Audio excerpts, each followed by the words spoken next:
You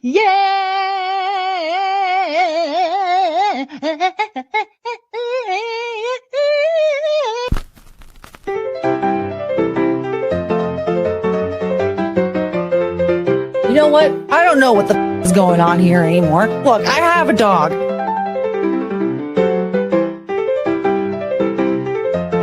What's a language you'd like to learn? I don't know. Probably English.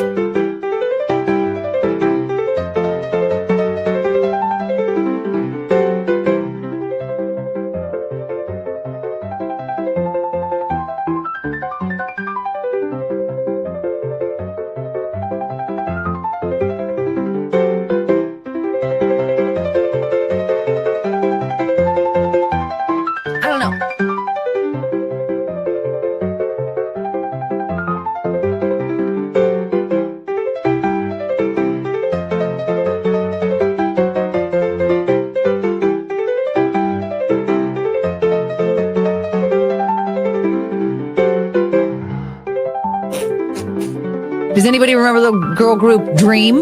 No. Wait, is that her name?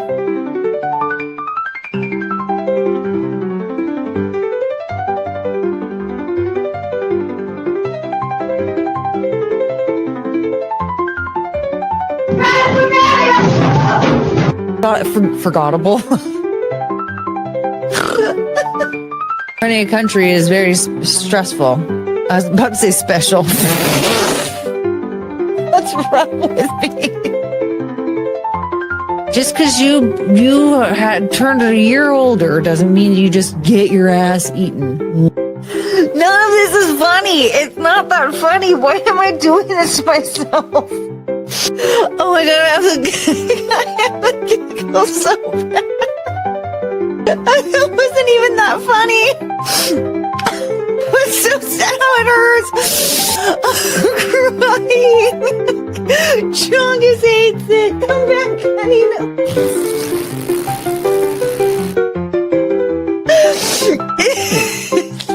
It was like silly or whatever. It wasn't that funny. But I can't stop laughing. It was so stupid. No, actually, definitely did kill himself. We saw a video footage. Oh my god! I can't stop crying! Hi, honey. It's okay. This isn't something that you just announced, sir. I think Courtney just broke. I know.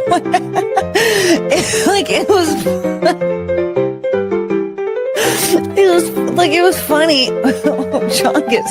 Chongus, what's wrong? Can someone please? I was gonna say, I don't know anymore. Oh, my fart cone. It just encourages retarded behavior. Oh, you guys. I don't think we need to watch some dude with a wine-stained mouth who brushes his hair with a balloon whine and cry about a man he hasn't spoken to in 10 years. It was fine. What was I doing again?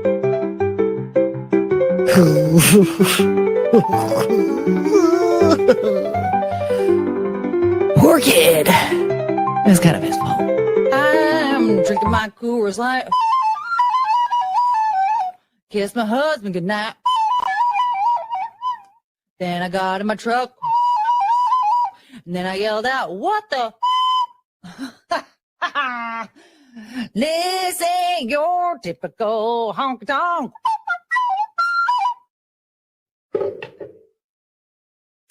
It's a really good song. A beep, beep, beep, beep. This is Penelope Show. Do, do, do, do, do. We're doing no. Boop, boop, boop, boop. It's the Penelope Show. That's your song. Thank you. Beep, beep, beep, beep, beep. Do, do, do. Beep, beepity, beep, the Penelope Show. Oh.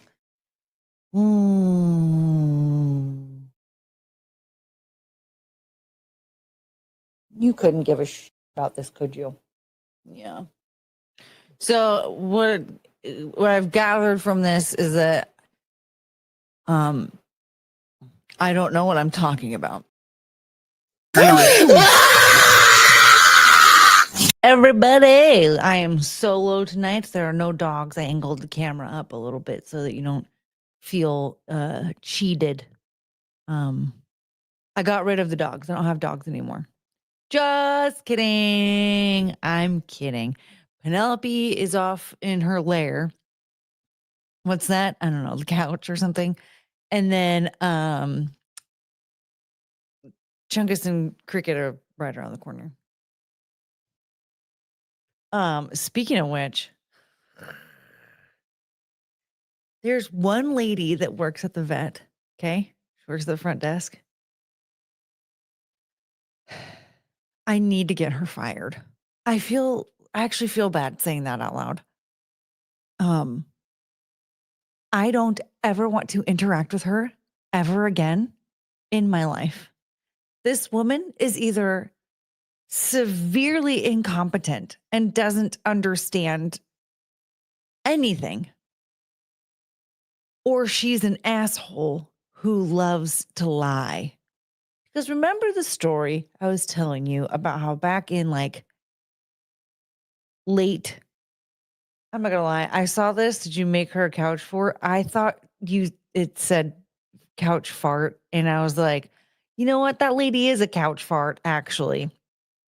I don't make the forts. The dogs do. They make their own forts. And it's really cute to watch them.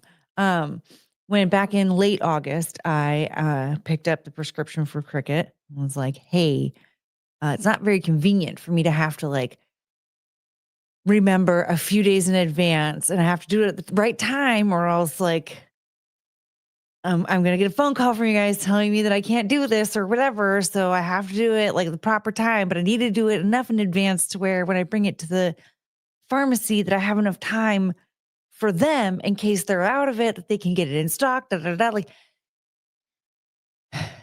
but also like I have to come down and pick this up every single month. And then I have to go to bring it to the pharmacy. Can we get refills on this again? Because we used to get refills. I can do this every 6 months. That's fine. And we do our yearly exam. Okay, fine. That's fine. That's fine. I wish we could just do it once a year with the exam or whatever. But if I have to do this little rigmarole, like one time with the exam and then another 6 months later, that works too. And then we had the drama with Walgreens. And then in the beginning of October, I was like, I need prescription. And they're like, well, Walgreens has the refills. And I was like, what are you talking about? What? No, they don't.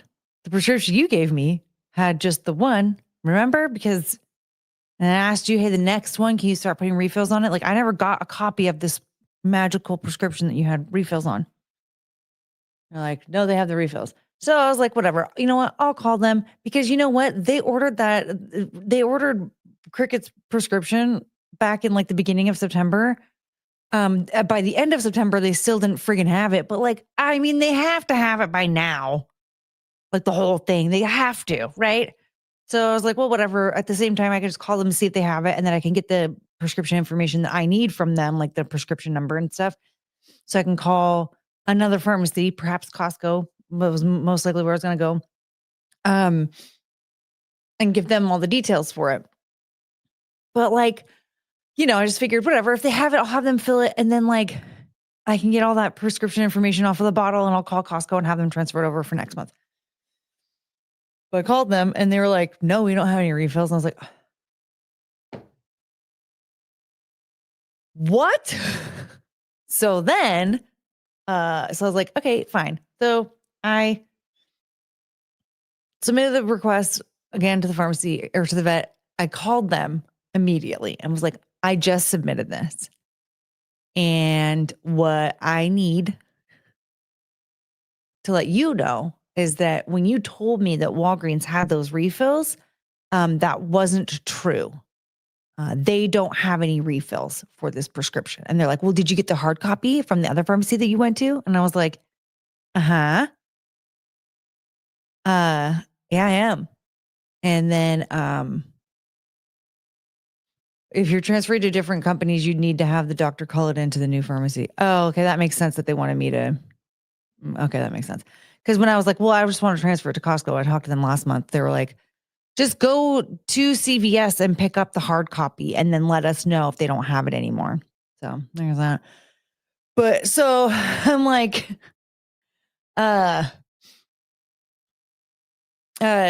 either way, who cares? Whatever. But they didn't even have the refills anyway. So I called them. I was like, so you guys thought that there were like refills, but there aren't. So I just want to make sure that you guys know that so that like we don't have to put a halt to this and you guys have to call and do this whole rigmarole. Like we can just get this out of the way. I can just let you know. That is not the case. And I just really, if I could just get this prescription, please. And then also if there can be refills on there, that'd be great. And they're like, okay, yeah, well, it looks like they were working on it this morning anyway, so it should be done. Or there was like, oh, they were working on it earlier, whatever. And I was like, okay, does that mean that it'd be ready today or should I wait? And they go, it's the same lady. This is the exact same lady that I first talked to and asked her if we could start doing refills on the prescription. This exact same lady who claimed that there were refills at Walgreens when there weren't. This is the exact same lady. Okay. I'm on the phone with her and she straight up tells me it should be ready sometime after noon. Give us a call around then and we'll let you know like the status update. I called it 12:30.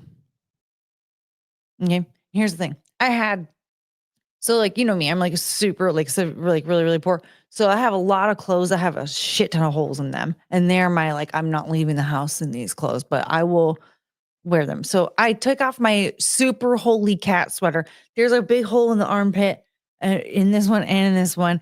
There's like the sleeves look like a mouse chewed up. It's really bad. No, the pharmacy didn't say to call. The vet said to call. The vet said to call and ask if because I had to have the doctor write me another prescription. And they're incapable. They're incapable of just sending the prescription to a pharmacy, which I think is crazy because, like, I mean, I don't know why like a doctor can, but the vet can't. It's so bizarre. But like, okay. So I called at 12:30. Okay. And I was like, I'm gonna put a little bit, I brought on my little mascara. I'm gonna throw my hair up a bit. I'm gonna take off my cat sweater and I put on my jacket. And then I'm gonna take off my house socks. And I'm gonna put on my outdoor socks, my tennis shoe socks. And I was like, I'm gonna call.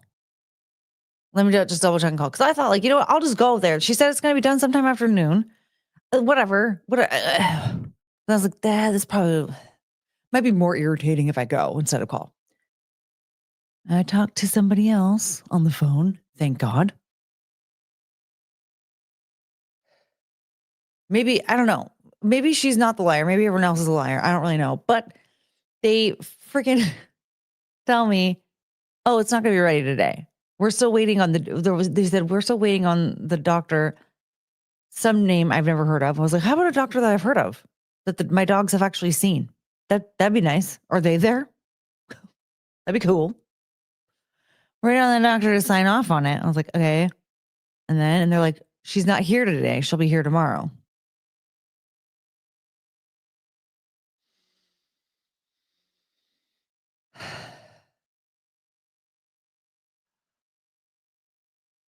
I'm going to tell you something. This woman that keeps pushing me around and lying about everything. There's something about her. Can you guess? There's something about her that I don't like.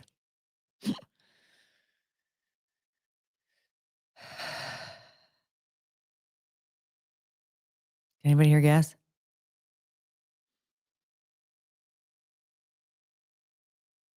She's fat as hell. Yeah.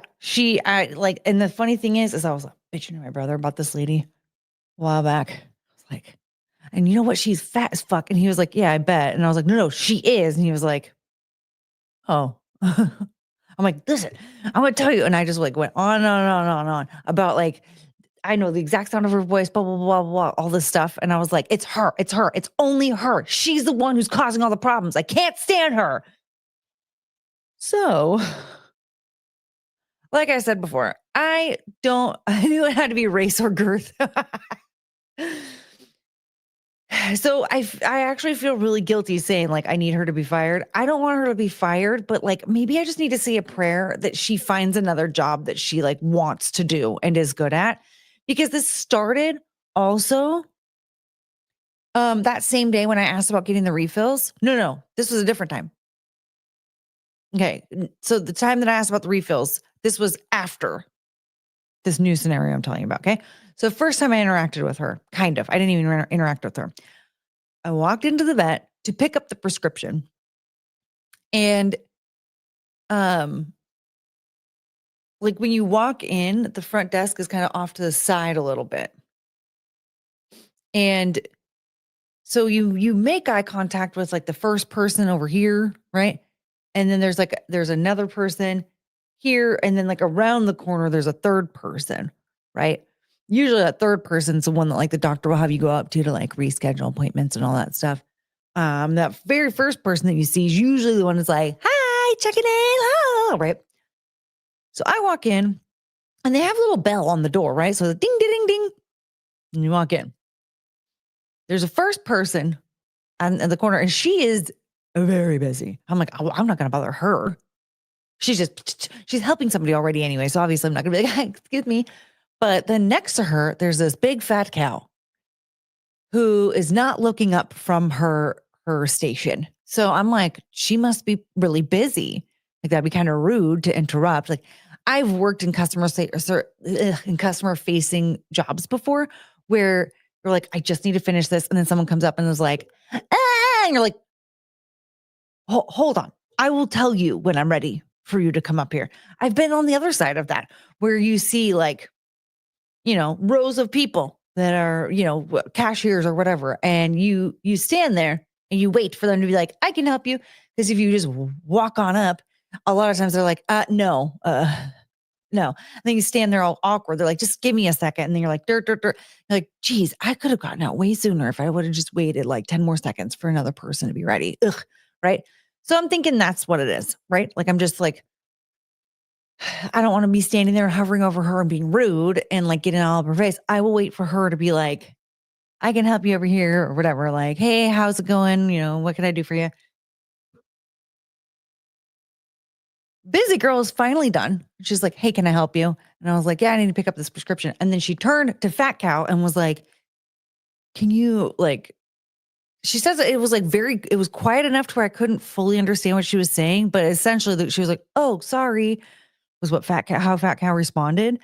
And I realized like, I think she was trying to explain to her like, dude, if you're like, part of your job is to say hello and like help the patients when they come in. So that was my first impression of her. Then my second impression of her was like, oh yeah, we can do the whole refill thing. And then a few weeks later going, you already have the refills. And she was kept talking in circles. Cause I was like, well, what do you mean? Like I asked last month about this, but I didn't get any refills from you guys. Like you guys just told Walgreens to have refills or whatever. Like I thought they had to have like a actual prescription of that.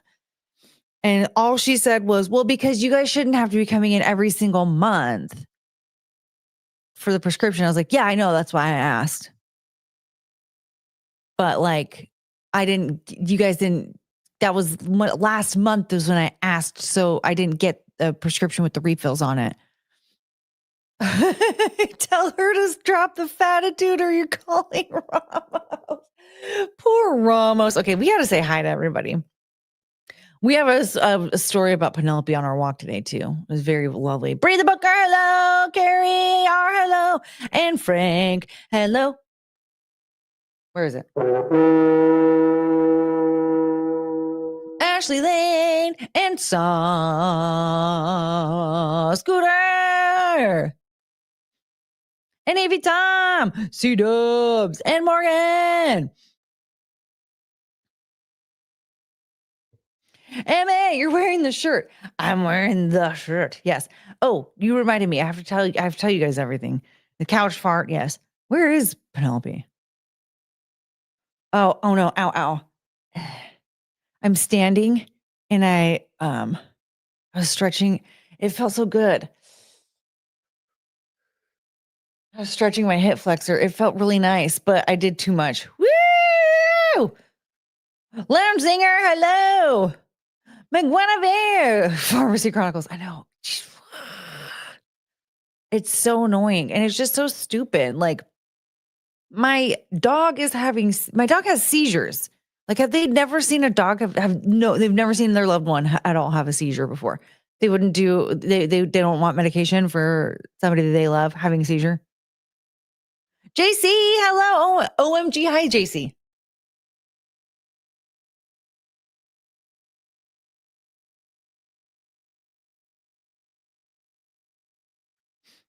U-Haul, Dr.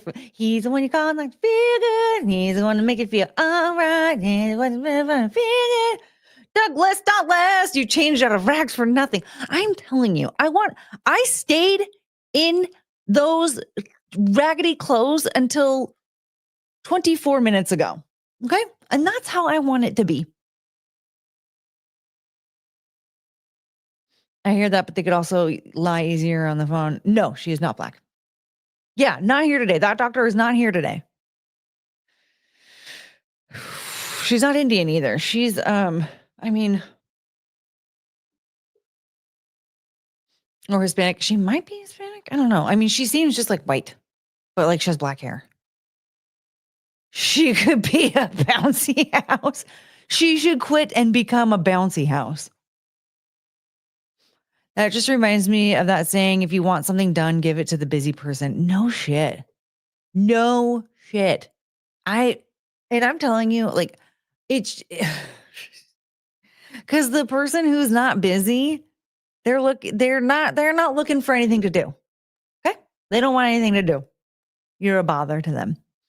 It just makes me angry. Like, why are you working at the vet?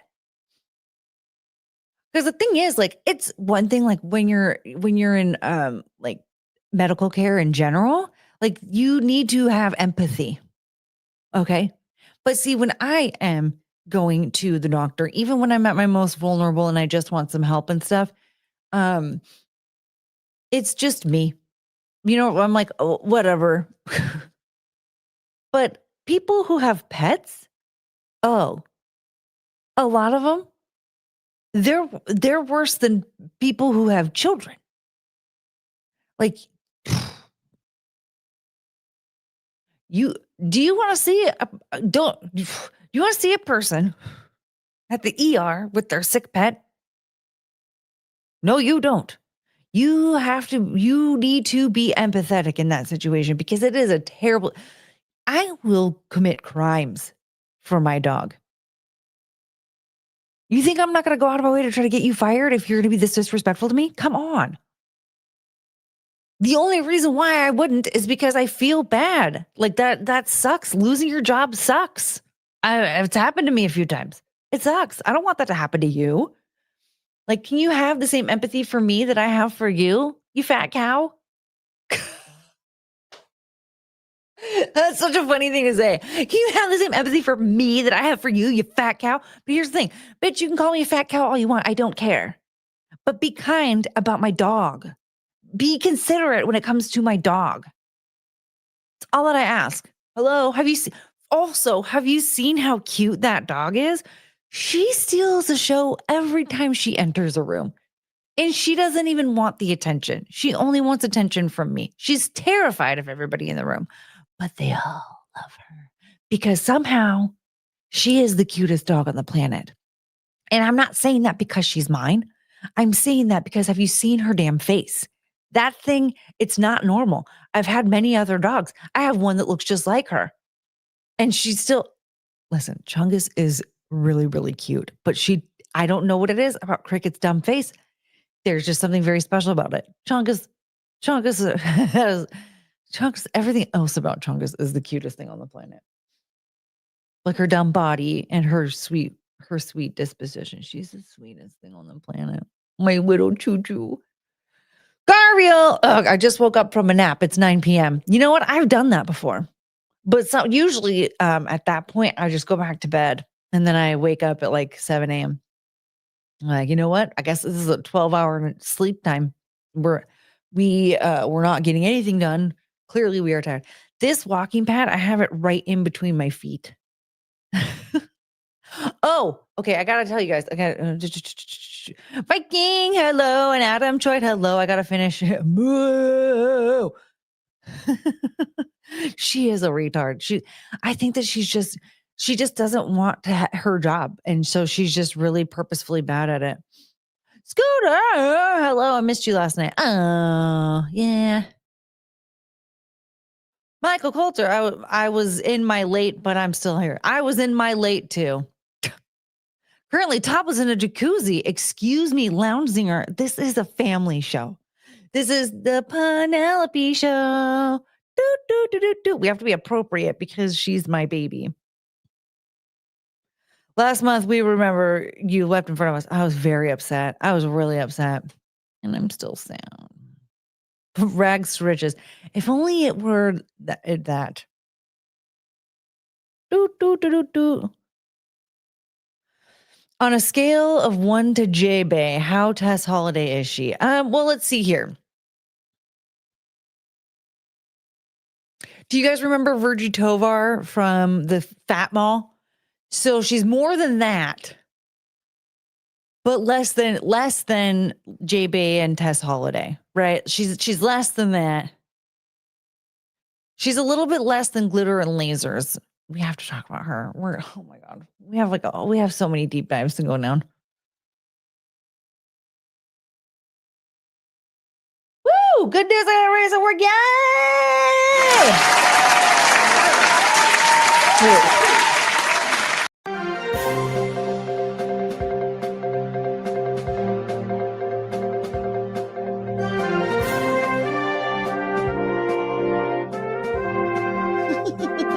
So dumb.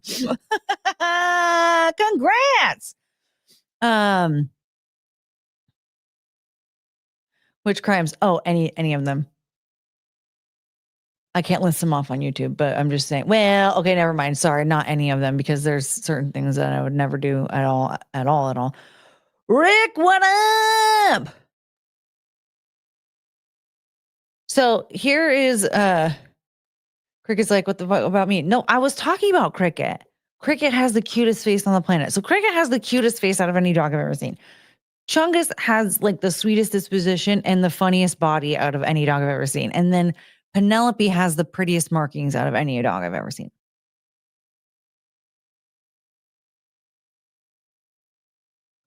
Do do do do do do do do. Yeah, breaking news, everybody. Breaking news.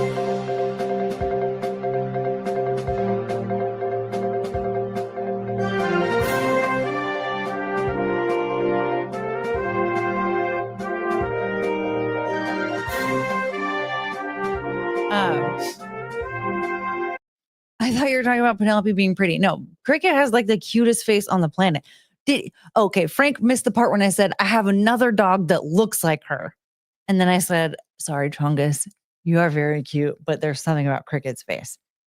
Frank tuned out for that part. I understand. I mean, I'm realizing more and more that I can't be fully consumed all at once. It's a lot. I have to turn on my fan. Hold on.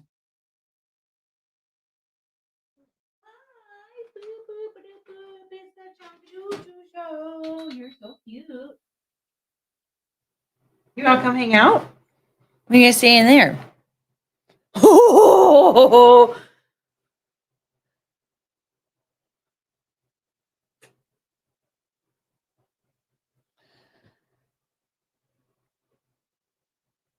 hey, don't. See, look at this face. Look how cute. Oh, you're the cutest face in the whole world. And look how dumb she is. She just looks so silly. Oh. Very snuggly. You're a good baby.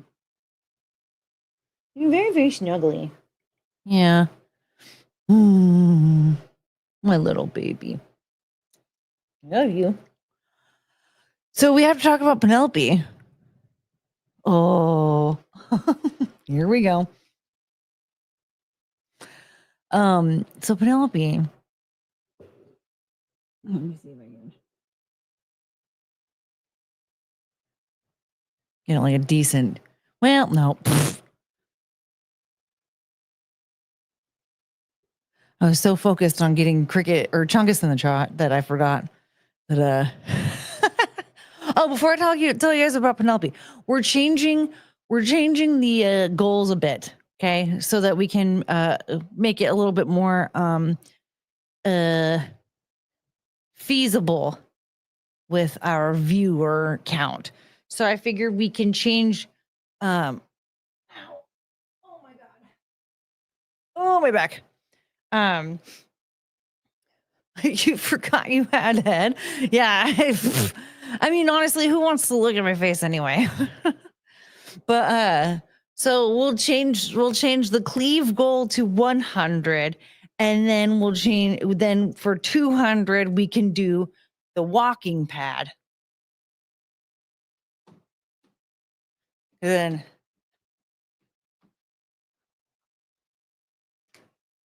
yeah, and then that'll help us raise enough money for me to get a shake weight. It's funny that these goals go kind of against what the direction I want this channel to go into. However, I need money. And I want yours. The heck is a walking pad? It's basically a what's it called? A treadmill, but it doesn't have like the front part. So like I just have the remote. And so when I switch it on, I hit mode, and then I choose up and down like how many like minutes or how far I want to go or whatever. And yeah, I just control it with the remote, so it doesn't have like railings or when all the buttons are here instead of on the front screen. And you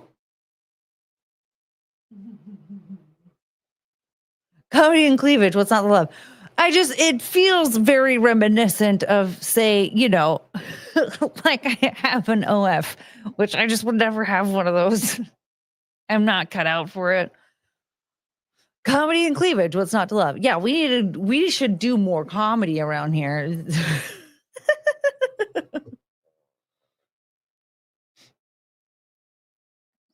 I mean, what I could have done, what I could do is get a second camera or use one of my old crappy cameras and have it set up in the corner here and aimed at the dogs and do doggo cam. But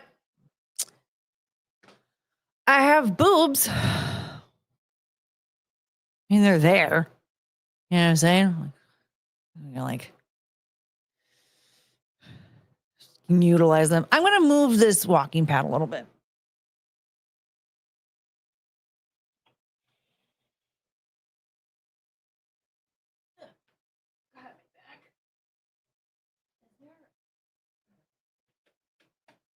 Okay.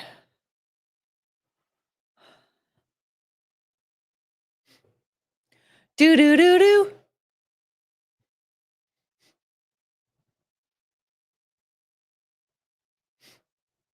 I don't know. I'm entertained. Well, Frank, you might be the only one. Which that's fine. You know what? If I was only streaming to just you, Frank, that would still be a lot of fun for me as well. So we have some things to talk about tonight, you guys. Courtney, Saturday I did my powerlifting, got a new PR and deadlift 380 pounds. Got an axe for the trophy. Dude, I want an axe. Just an axe. Excuse me. If I had a room of women that wanted to see my ball cleavage for money, I'd be all over it. Yeah. But the thing is that like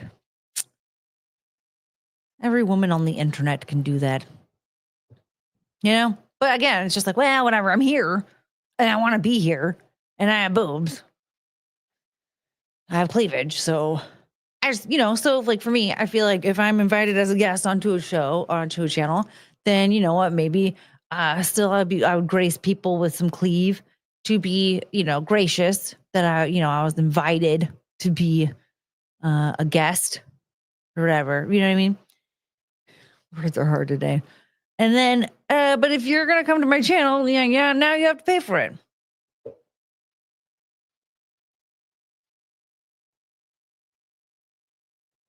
You're getting close to being able to deadlift Tess Holiday.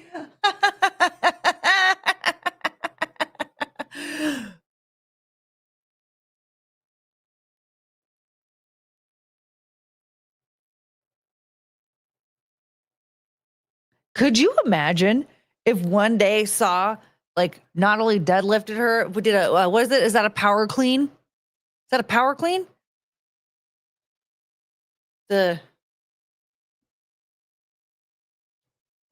What a power snatch?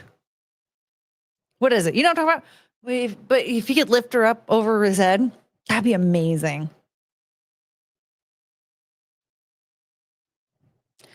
I think you could do that on OnlyFans. You could be a content creator where you just go around a clean and press. You could just do a clean and press. You just go around doing clean and presses on fat people. Clean and jerk. What? Okay. Power snatch is moon activated back burger.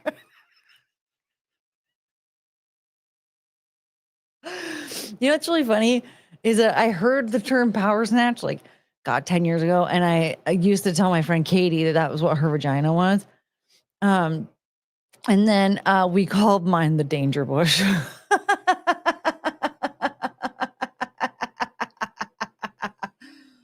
Oh, man. Okay.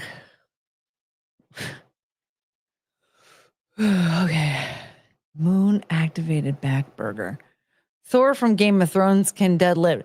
Well, okay, but that's not a real person. You're a real human. If you got up to 1,100 pounds, you could start just deadlifting. You could hang out at the Heart Attack Grill and just start deadlifting people that are heading up to the scale. That's amazing. Oh, man. Woo. Okay. So, let me see here.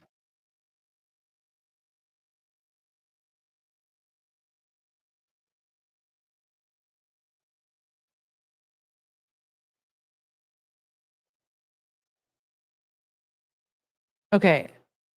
Wait, what's this one though? Hold on.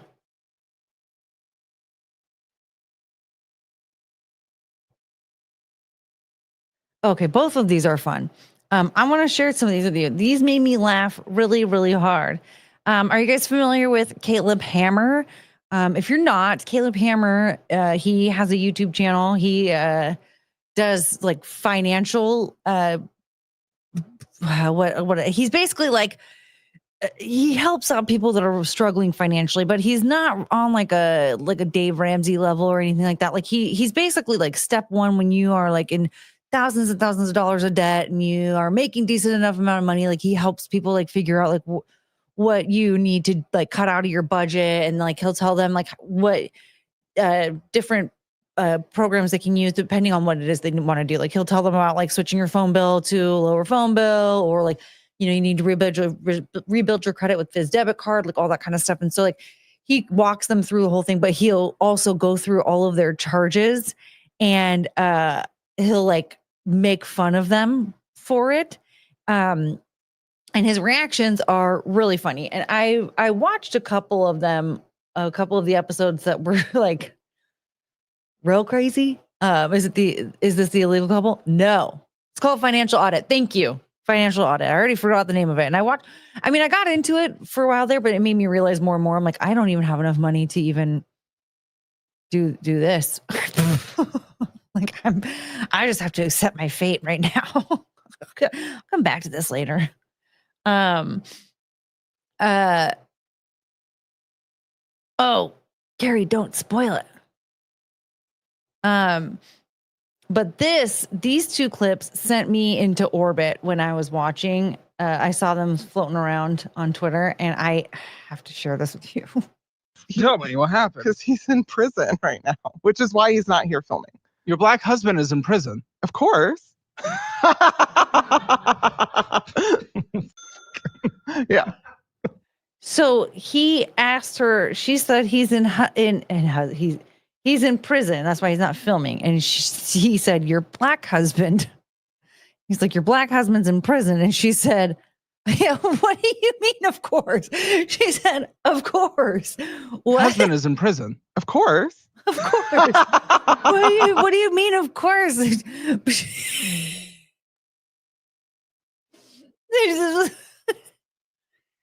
It gets better.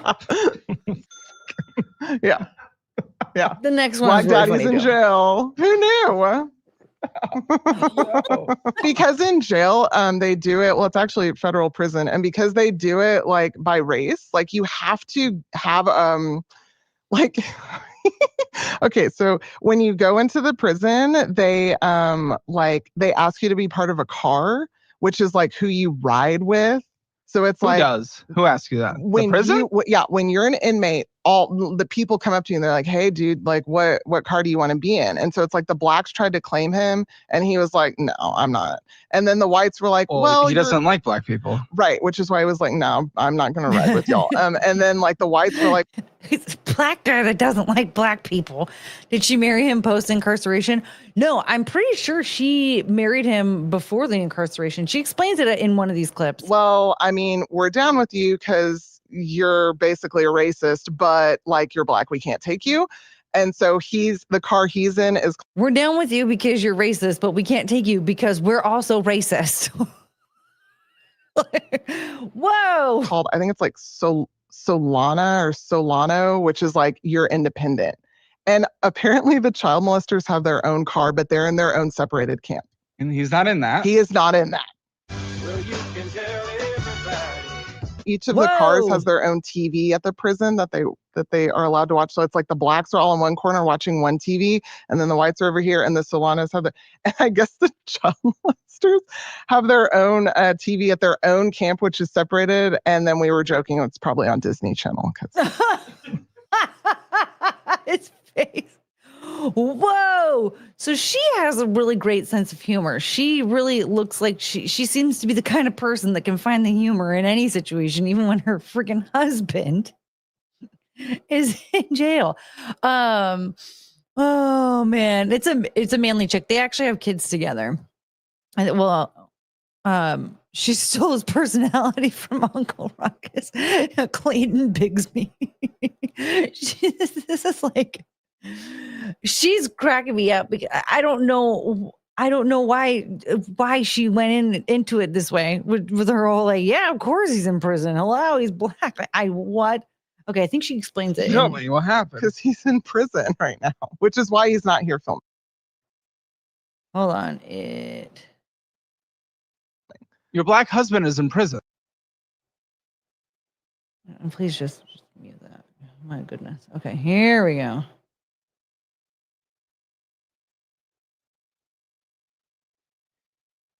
Oh, geez.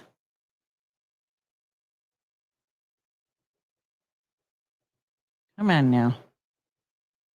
I mean, it's pretty exciting. I mean, my husband's half black, but he's also kind of like, I think like white people are better than black people. Huh? He says black people are better than black people? No, white people are, but he doesn't really have a racial home because his mom is white and his dad is black. This is just crazy that they're going into this on a financial audit show. Black. And he was raised by his dad who is black. And the only racism he's ever experienced has been actually from Black people because he's not Black enough, whatever that means. Okay. Because he talks like some white gamer nerd. Answer me this. How often do you drop the hard R? The hard R? Oh, you know the hard R. Here we go. Jokes or what? What is the hard R? The N word. Oh, all the time, like on the daily.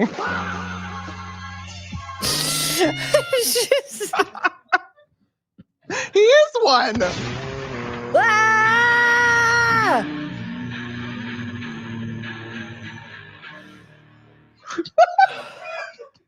He would say that.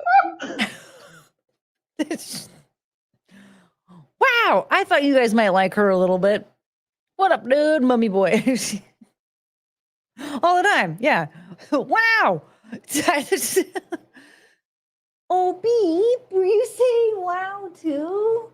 Oh, that was cute. Well, let's see. One of the states that prisons hold pretrial inmates.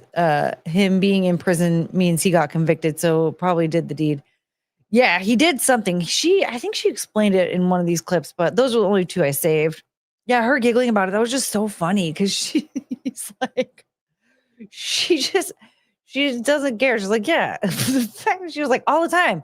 What? He is one. Like, oh my God, what? But okay. Look, man, if it's her husband's a Black man and he doesn't care, then that's between the two of them. She said he's been convicted of a felony. Yeah, there was one clip. I don't remember which one it is, but there was another clip. I didn't save that one. I guess it wasn't as fun as that stuff. Oh, man. Speaking of racism, I forgot to tell you, I need to tell you about the Penelope story. So I was walking Cricket and Penelope. Okay. And as I was walking down the street, we were getting ready to turn up this way, right? We're walking, like, it's like we're on a busy road and we're turning up this way to like go up this hill and like go back into the neighborhood. And we look over. Well, we didn't have to look over. As like from a block away, we heard yelling. There's a bus stop. Okay. So like the corner that we were getting ready to turn up, across the street is a bus stop. Okay. So we're like, what, half a block away, maybe a full block away. And we hear like, blah, blah, blah, blah, blah. And it sounds pretty aggressive. And I look up. You guessed it. There was a Black woman on the phone, on speakerphone, yelling. And so I was like, just mind your business, whatever. Keep walking. And Cricket hears noise, looks over, and was like, okay, whatever. Penelope.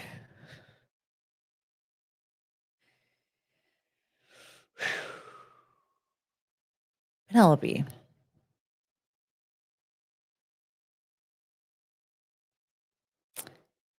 She turns and she goes, "Arr," and lunges towards the edge of the sidewalk in an attempt to cross the street. And I said, Penelope, no.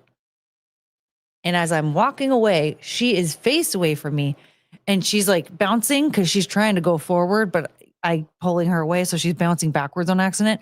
And she's, "Arr, arr, arr." And so I finally get her to turn away, turn back and like come this way. And then the lady starts yapping again, and Penelope immediately lunges back. This happened like there's a house on that corner, and I had to get past like that house's backyard before I could get her to stop. Like she lunged. Yeah. The second time when the lady started yelling again on the phone, she turned back immediately. Just, she knew. She was like, I have to attack her. And it was just like, I was like, oh my God. She doesn't do this. She's been so sweet on our last few walks, especially since I was cleared to walk her again. Oh my God. Like she even isn't really even that bad with other dogs. What color was she? I already said But also context clues. The lady was on the phone yelling at a bus stop. She was black. She was black. And I'm like, she's not like this with other people in general. Like but the last time she was acting like this was with a black man. And here's the thing. I'm just going to tell you something. I didn't train her to do this because Cricket doesn't do this. Chungus doesn't do this. Only Penelope does this. Okay. So if I trained her to do this, why didn't I train the other dogs to do this? All right. I didn't train her to do this. Okay. And I'm trying to get her to stop doing this because first of all, it's just annoying when your dog is trying to fight anybody or anything. Okay. I'm just trying to walk you. Okay. Let's get on with it. Penelope is like that lady's husband, half black and hates hard R's. She's protecting you. I mean, if that lady was going to have a problem with me, she's had another thing coming. But I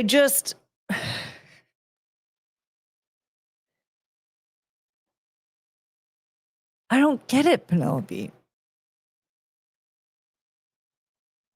Like that lady wasn't even bothering us. She was she was annoying, but like she wasn't actively coming towards us to bother us. She was not fully minding her business, but she was minding her business on the other side of the street. Why could you just leave her over there? So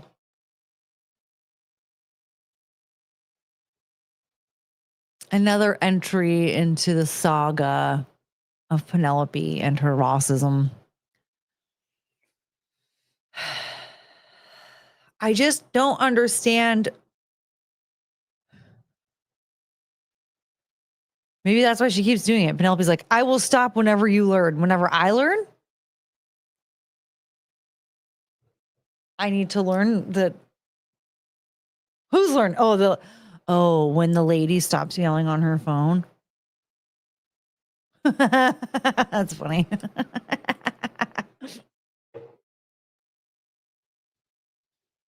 Oh, Penelope. Yeah. Penelope may not be the hero you want, but she's the hero you need. I don't know what the lesson is, but Penelope is trying to teach. And here's the thing. Penelope also doesn't know what the lesson is, but she's definitely trying to teach it. She's actively trying to teach a lesson that she doesn't really know. God bless that dog. She's so cute. What an incredible creature. And a very racist one at that. It's just, the thing is, like, I don't need other people around me to notice the pattern, right? I don't need them to be like, how come her dog only barks at black people, right? Like, I don't need that in my life. Okay. I just want a peaceful walk with my dogs. And I just feel like Penelope's trying to ruin it with this nonsense. So there's that. Now, on the topic of race. Okay. Michael Jackson. There's like a biopic coming out of Michael Jackson. And his nephew was cast as Michael, and it looks like it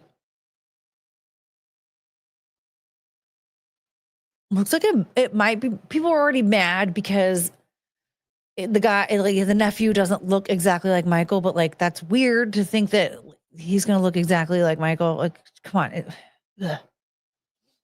Nobody should look exactly like Michael Jackson, okay? Because Michael Jackson didn't look like Michael Jackson. Well, I found out that there's this Michael Jackson impersonator. I knew about the Michael Jackson impersonator for a while. He is hilarious, but not on purpose. And you're going to find out why. I didn't know, though, that he has a TikTok and he goes live on there. Like he basically, his brand is Michael Jackson. Like he is So I'm going to show you this video of the impersonator first, so you can get an idea of who he is as a person. Because he, like I said, he is really funny, but it's not on purpose. Here. This is like, if you've never seen this video before, it's going to be your favorite one. This is the guy in question.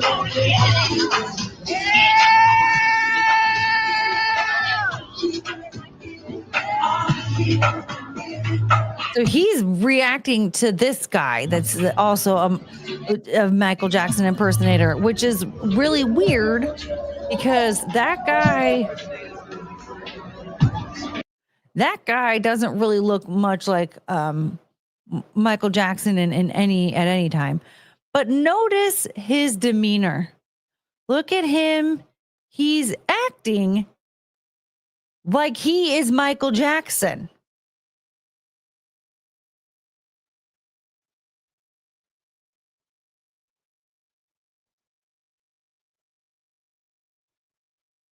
He's like critiquing him. What is happening here? And his face, he's so like, oh, buddy. So this guy, I think he thinks he's Michael Jackson or something. It's very strange, but you can see, I mean, it looks like he's had work done to look like him. Like, I don't think anybody here, like anybody naturally looks like Michael Jackson, like the white lady that became Michael Jackson, right? So here is a clip from his TikTok. It looks like it was a TikTok live. I mean, It's pretty exciting. All right, because this is very important. All right. So here he's freaking out. This is very important. We've waited for so long for this. It's very important. So he's reacting to the Michael Jackson trailer right now. I know you've been waiting a long time for this. The tracks are made. The songs are ready. Let's take it from the top. Mama say, mama saw, mama saw, mama say, mama saw, mama saw, mama say, mama saw, mama saw. Look at his face. Look at his face. Wanna be starting something. Wanna be starting something. Got to be starting something. Too hard to get over. Yeah, yeah. Too low to get under. Yeah, yeah. Look at his face. And then there's a part. Can you lower the lights for me, please? Okay, but remember, in here, keep those feet still, my man. Mama say, mama saw, mama saw, mama say, mama. Look at his face. Look at him. Look at the way he's reacting to this. He's acting. He's not responding in a way that makes you think like, oh, I'm really excited for this. I can't wait to see it. This is going to be really good. Instead, he's like butthurt. Like I'm genuinely impressed that you can hear the words in that song. I don't think that they're real words. Is he mad he didn't get cast? Yeah. Look at his whole face. He looks like he's mad he didn't get cast for this role. Mama say, mama saw, mama saw. Mama say, mama saw, mama saw. Too high to get over, yeah, yeah. Too low to get under, yeah, yeah. Stuck in the middle, yeah, yeah. And I think at one point he gets all like, "You're a vegetable. You're a vegetable." He looks like Kris Jenner. But yeah, I think he's like worked. He has been trying to be. He's been trying to essentially make a career out of being Michael Jackson for a while now, and because that clip's been swirling around for a long time. The one of him sizing up that other Michael Jackson impersonator. Which, like, I'm just going to tell you right now, if you're going to be walking down the street and you see somebody impersonating anybody for money, like try to get tips, like, there's nothing to be jealous of. That person is like I don't think they're in a very good place if they're out on the streets begging for money like that. I don't know. That seems like a rough spot to be in. It's weird to act like it's a competition. I mean, if you want to be homeless and begging for money, I guess that's on you and go do that. But like, what? So I don't even know that guy's name. Whoops.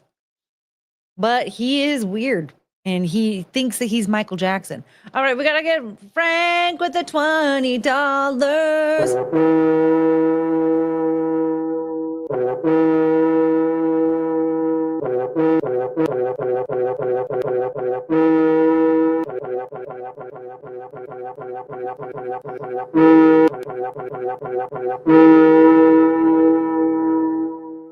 What's a race that starts with an N and ends with an R and has 6 letters?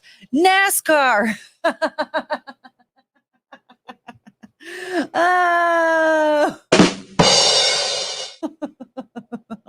Thank you, Frank. All right. And MA out here, 20 out of 100 of Cleve Gold, 20 burgers for 100 back burgers or whatever. Oh, man. What a pop bot. Let Paul say we don't know. Ho, everyone. Hey, Night Pride. What's going on? It didn't end well for the real Michael Jackson. No. Yeah, so that guy is kind of insane. I thought that we all could get a nice little giggle out of that because they're outside of what appears to be a Walgreens.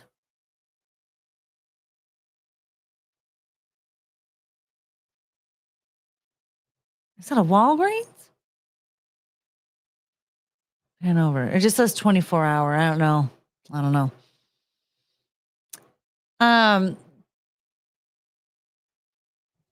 Did he actually have surgery to look like Michael, or did he get possessed by his spirit? Because, whoa, it's weird to be so meta. You get so offended by impressions of someone you aren't.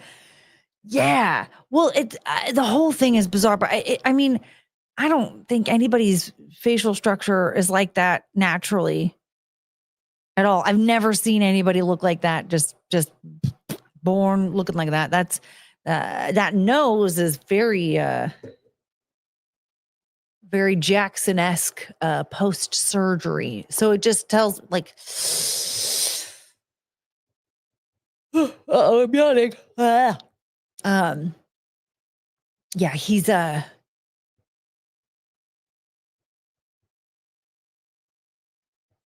problems. So I have a couple of other things that we can go over very quickly if you'd like. I know I give you guys crap every single time I do this, and then I turn around and do it again anyway. I might have a problem. It's just I saved a bunch of things that I think we would all be interested in, and then I get kind of nervous, like, well, which one should we do next? There's I think this one's really funny. Yes, like Elvis and the Memphis Mafia. Exactly.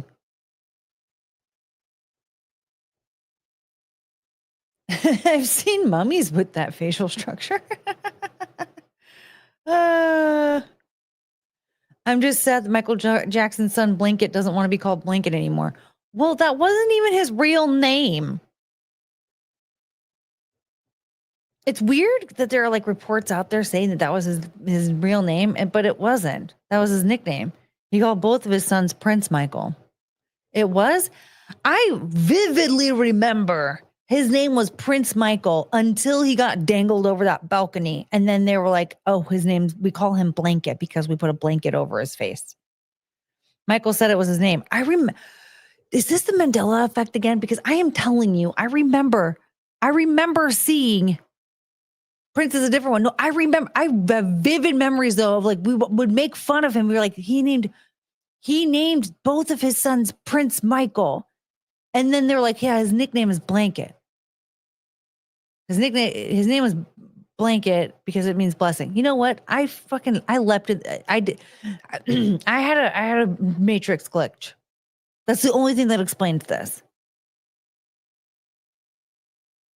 I remember seeing it. And of course, it doesn't exist on the internet anymore because they changed the internet on me. I remember seeing that, like an interview where he was like, yeah, he was like trying to justify naming both of his sons Prince Michael. Okay. Blanket's his actual name. Whatever. That's fine. But I remember what I saw. He lied to me.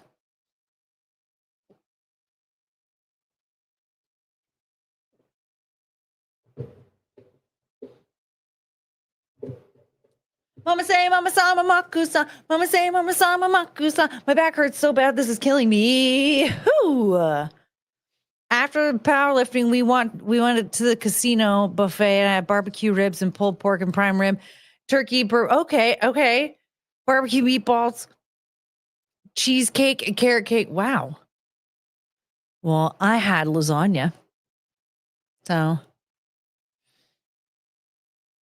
I made lasagna on Friday, and today, it was polished off, and I had leftovers of all the stuff that I used to make the lasagna. But the noodles, I boiled all the noodles, right? And so they were like folded up and all messy in the container when I saved them, and so I had to undo them, but they were like crinkly and weird. So I made sloppy lasagna. And it was really good. I had that and a protein shake and a soft taco.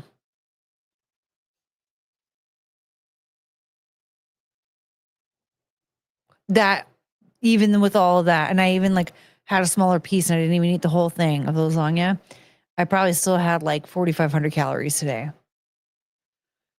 Because that lasagna, there's no way that even one bite has to be like 500 calories. Sloppy lasagna sounds sexual.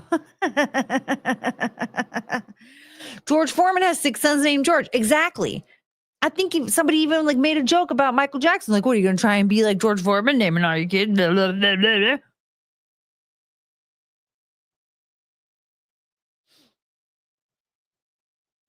Oh, dude, I saw that the other day. I know that McMahon brought giant checks to people's houses. The internet gaslights us all. Like, I have vivid memories of that Publishers Clearinghouse commercial.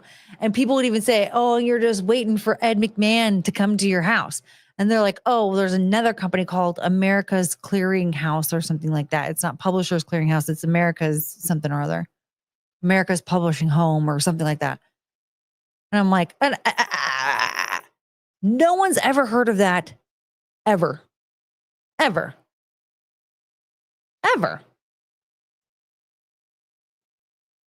And the thing is, like, I'm going to tell you right now. There are 2 other ones that I think I'm being super gaslit from.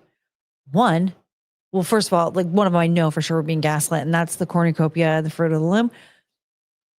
They were trying to be a Wendy's, right? Like, because Wendy's is like known for like their perfectly sassy comebacks and stuff on Twitter. So they wanted to be super sassy, on the internet, and they wanted to, go viral, and they did. That's all they were doing. They were lying to go viral. They were lying. But another one. Stovetop. Everybody here, I'm going to wait 20 seconds, okay? Because I know we're on a bit of a delay. Who made stovetop?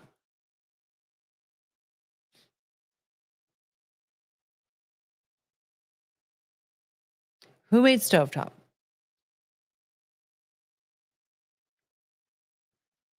Because I went, no, not like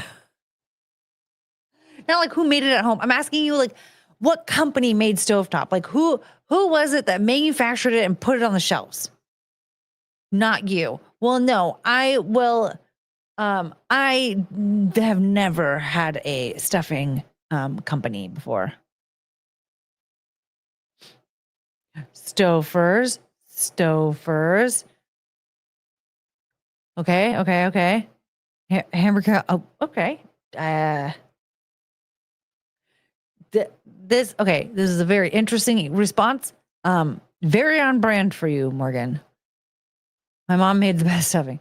Stovetop stuffing was made by Stovetop. No. It's a brand and then Stovetop. So Stouffer's, Kraft.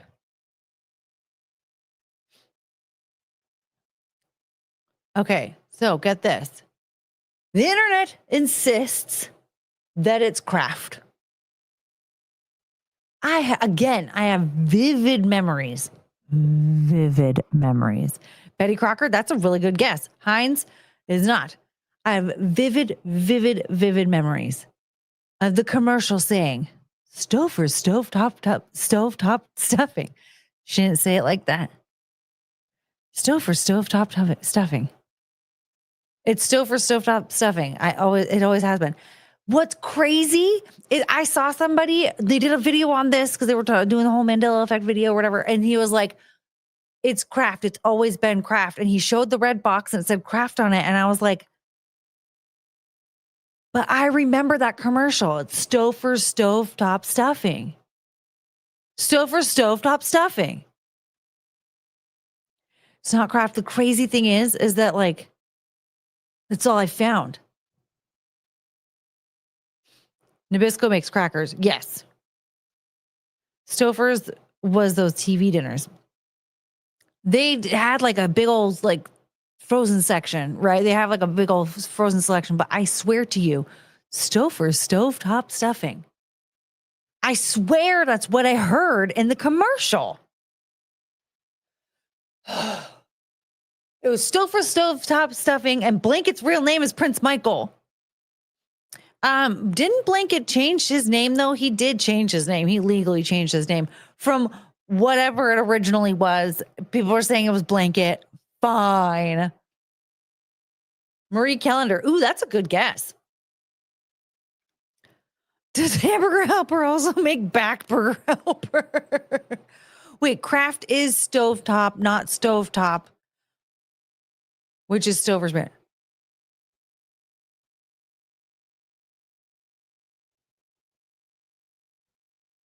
Kyle, you're breaking my brain.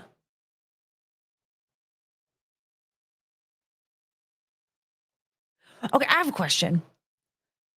Why is it that the box always looks the same? Hold on.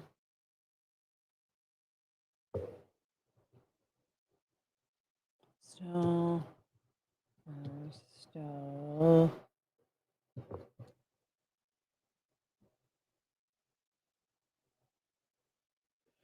Excuse me. Yeah, this is trying to say that they never even existed, because look at this.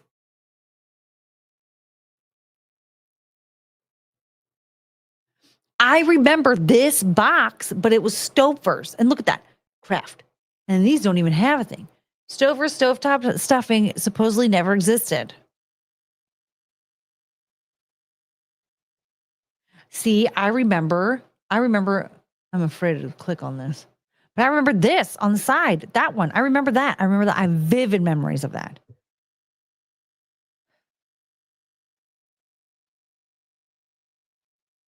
All of Michael Jackson's names, your kids were named Blanket. By the way, Mayhem Bear. It makes me want a hot dog real bad. Okay, wait. So Kyle said stove top.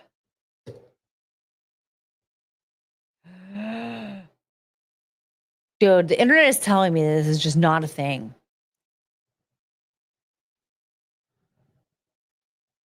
Kraft brought the stovetop stuffing product line in 1995 from General Foods, which introduced the product in 1972. Oh, bought it, not brought it. It's already been brought in.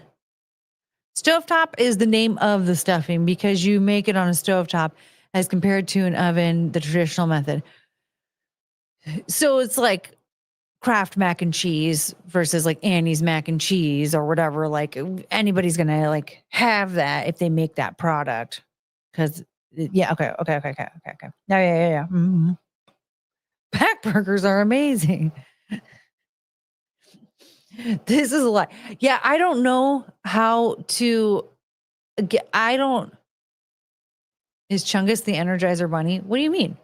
Chungus is sleeping right now.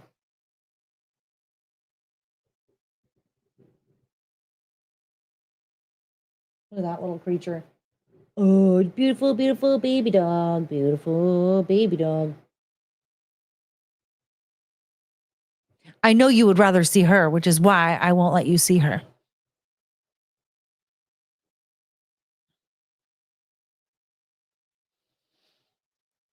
Stovetop is, yeah, technically a descriptor. Yeah, that makes sense that like anybody could have stovetop stuffing because that's not like copyrighted, like as far as like the product itself.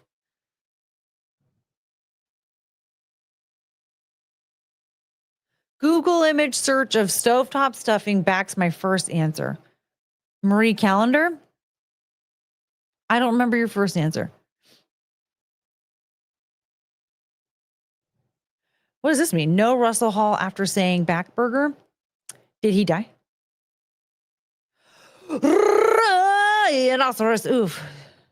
So you were in the belly of the beast. I don't know what that means. What do you, what? I was in the belly of the beast? Is this, you okay, baby? Oh, your face. God, my dog is. Do you want attention?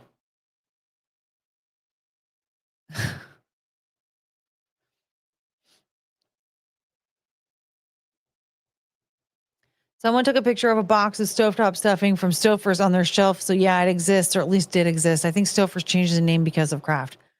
Huh. Wait. So Stouffer's, what if it's just Stouffer's stuffing? Stuffing. Wait.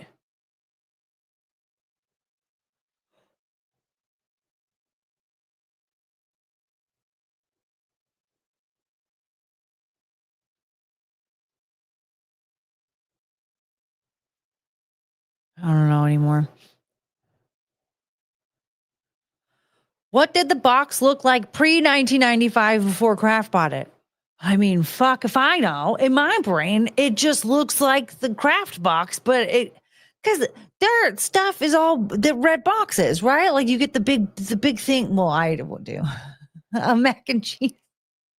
Get the big thing of family size thing of mac and cheese, and you put it in the oven for a while, and then you put more cheese on top of it, and then put it back in the oven. There's a reason I'm fat. It's because I eat like that. I refuse to be wrong on this. Even if I'm wrong, I am not. That's the thing. Is like I remember the lady with saying Stouffer's stovetop stuffing. So I know this happened. Damn you, Keanu Reeves.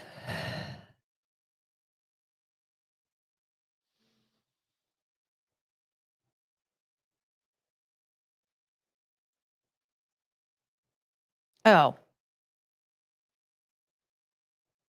Let's find an old commercial. Well, I don't think we can because the internet is insisting. I sent you the image in Zia's Discord. Okay.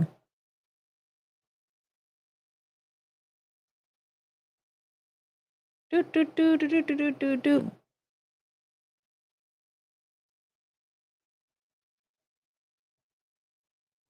Hello, open.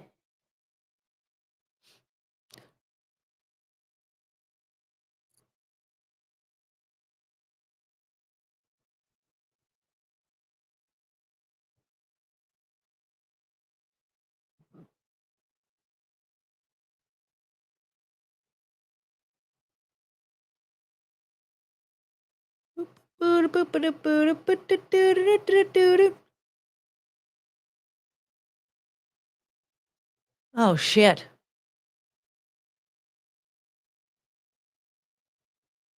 No, I don't want to join vote.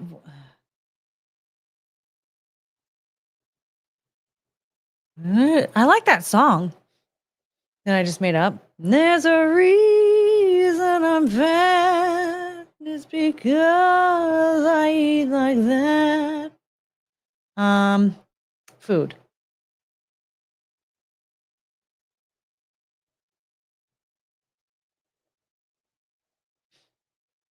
Yeah, see, and that's the thing. So look at this.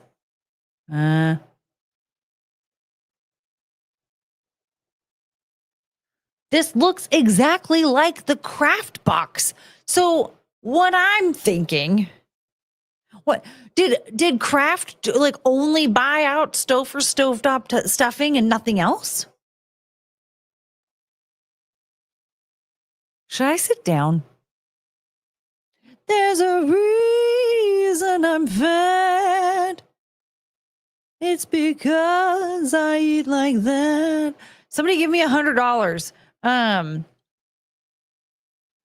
James, what up? I'm a bit of a latecomer tonight. Well, we're trying to sort out the situation about Stouffer's and Kraft stovetop stuffing.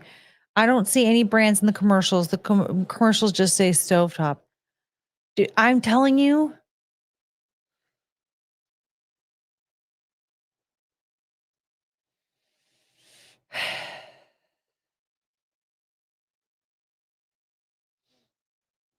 They're doing it on purpose.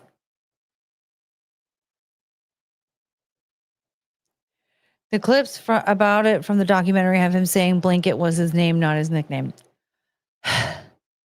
Well, I don't appreciate him lying to me then, because I have vivid memories of him saying Blanket is his nickname.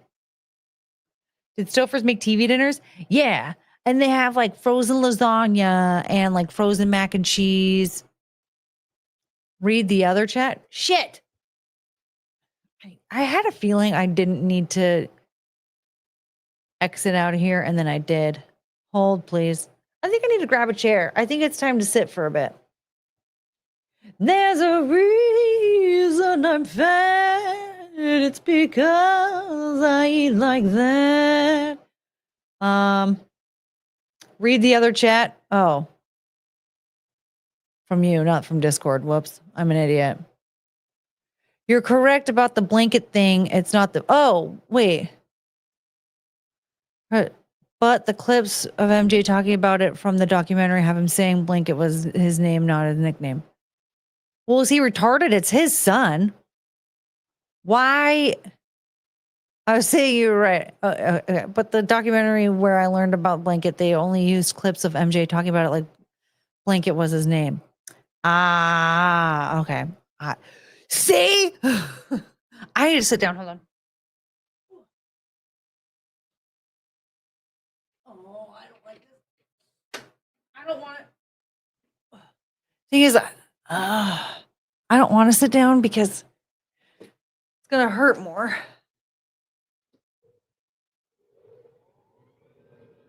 I need you to... I need you to see Chungus's head as this happens. It's okay. It's okay. Let that happen.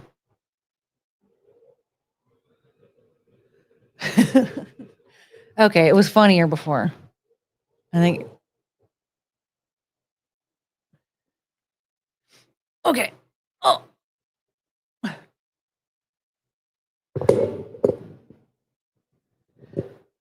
Jiffy peanut butter never existed. Choosy moms choose Jif, right? Well, because, okay, there was Skippy and there was Jif. But I feel like it was Jiffy and then they changed it to Jif, right?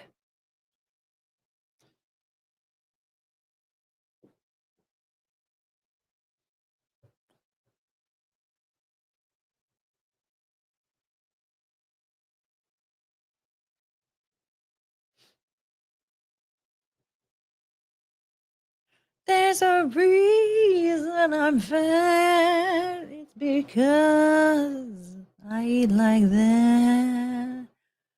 You're mixing up Jif and Jiffy Lube. I remember choosy moms choose Jif, but I was a little kid and I remember being like, when I first heard that line, I was like, no, it's Jiffy. But then I think I was a little kid and just very dumb. And I didn't know. And then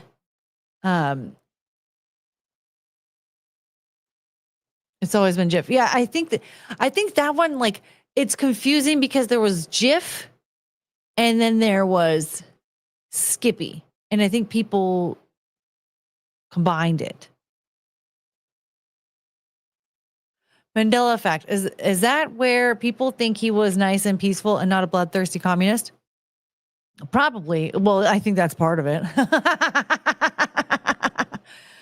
The Mandela effect is like one of the dumbest things ever because I think that the people who thought he died were just dumb. And then they spread these rumors like the hamster and Richard Gere. And people just believed it. I only believed that he died because other people said he died and I didn't have any way of checking and didn't care. Isn't there still Jiffy in the store? No. Choosy Jews, choose.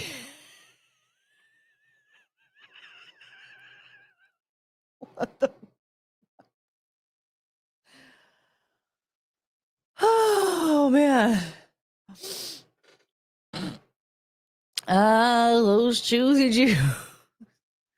Mandela's not dead. He might be dead now. George Bush said he died in prison. I said it was dumb people. I didn't say it was anybody smart. W or HW? I'm guessing W. Because let's be real. When are you ever talking about HW when you talk about George Bush? Really, like, can we talk about this? When you're talking about George Bush, when you're like, hey, yeah, George Bush, blah, blah, blah, blah. When is it ever HW? Never. We don't fucking care about him. He lost to Bill Clinton. Bye. I don't know why that matters, but still. Here's the thing. He lost to a Clinton, but he wasn't good enough to murder. So, yeah, cringe one-termer. We don't care. We don't care. Like when you say George Bush, you're talking about W. That's the interesting one. That guy was a caricature of a human. He showed us that a cartoon could be president. And you think I'm going to bother with his dad? No, thank you. Oh, did that bother you? I love you. You're very sweet. Come. Come on, kiss. Kiss on camera. Kiss Cam, kiss Cam.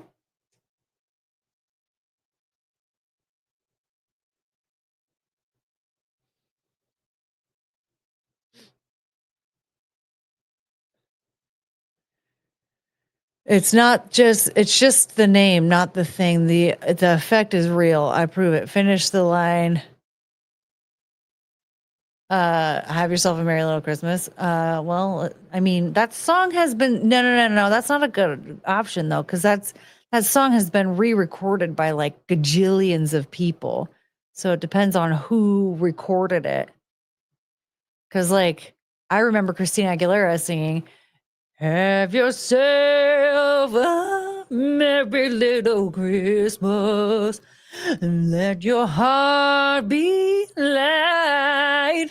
From now on, our troubles will be out of sight."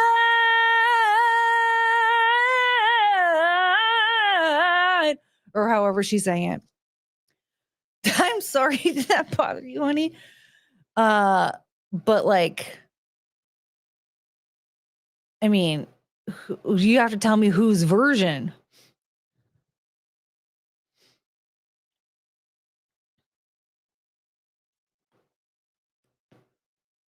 No, Carrie, I actually covered this earlier. The cornucopia thing, that was just their intern trying to go viral.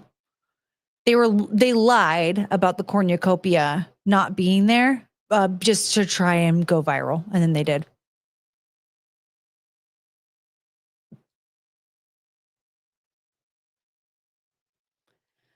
You know what movie is the song White Christmas from originally? No. It's probably from something from like the 20s or 30s that I've never heard of.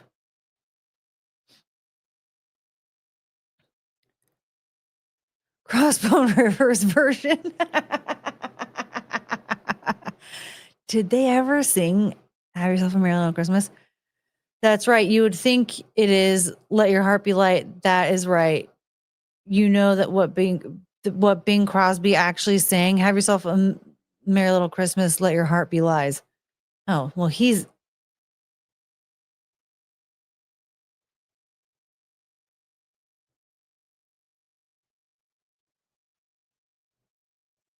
also, did nobody notice that I sounded exactly like Christina Aguilera? Ugh. Please, everybody.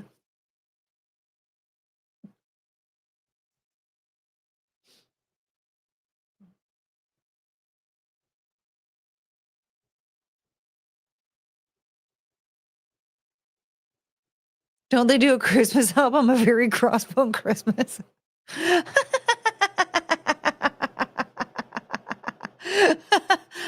I hope they do. That's why I muted you. I don't like her singing. Have yourself a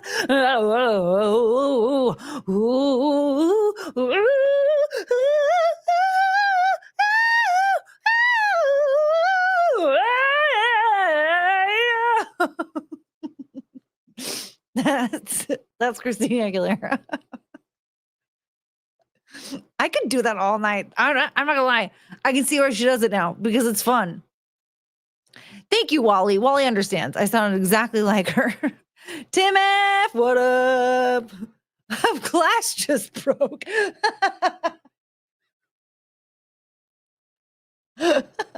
Are you trying for Mariah Carey range? One day.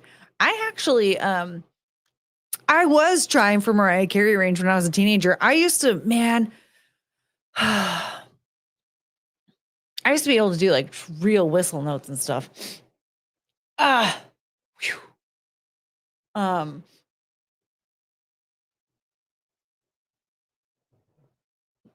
Because I really wanted to sing that Emotion song. Because I like the way it feels inside. But, and I could do it. I did it at one point, but I was like 17. Because I'm only 17. Say my best behavior for a little later. Wait. I don't want to do right. I just want you tonight, not just only in my dreams. Say my best behavior for a little later. Well, I'm only 17.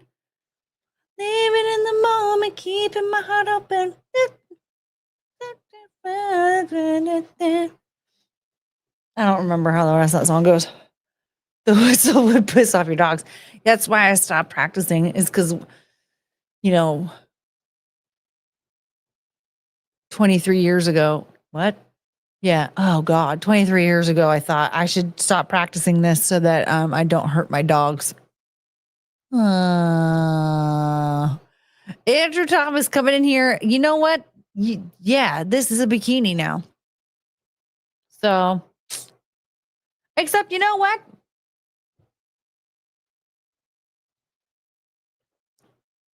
Why am I streaming in a bikini for free for $20 from Frank? Song needs more accordion. That's why I keep forgetting it. The accordion. Say my best behavior for a little later.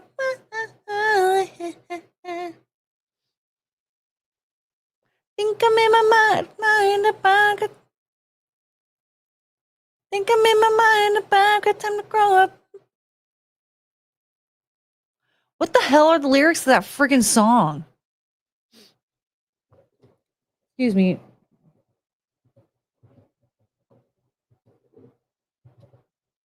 I always like that song. I always forget the words to, but bop. I could do that song in its entirety, in the perfect key, tempo, timing, everything. I don't want to do right. I just want you tonight, not just only in my dreams. Say my best behavior for a little later, 'cause I'm only 17. Think I made my mind up. I've got time to grow up, face responsibility. Living in the moment, keeping my heart open while I'm only 17. Yes. That was Mandy Moore. Do we want a Britney Spears song next? It's Christmas time. You guys, okay, get this. So I almost ran out of coffee. And I was scrolling through Amazon. And then I was like, I don't know if I even have money for coffee anymore. This is not good. I got nervous.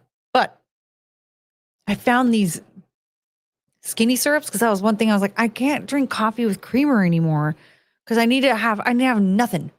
0 calories until noon. But I really love coffee, and I've grown so accustomed to having creamer in my coffee. I used to drink it black all the time. I'm like, I need to ease off of this. I was like, oh, peppermint mocha. And I was like, I'm going to want to add creamer to this. Sorry. So then I was like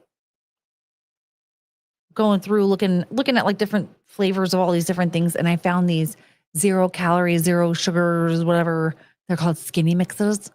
And I found peppermint mocha. And I was like, and it's only $7. But then I was like, oh, I hate peppermint mocha in coffee. I always feel like it needs like extra creamer. Like this isn't going to really work. Then I found white coffee. So white coffee with a little bit of the peppermint mocha.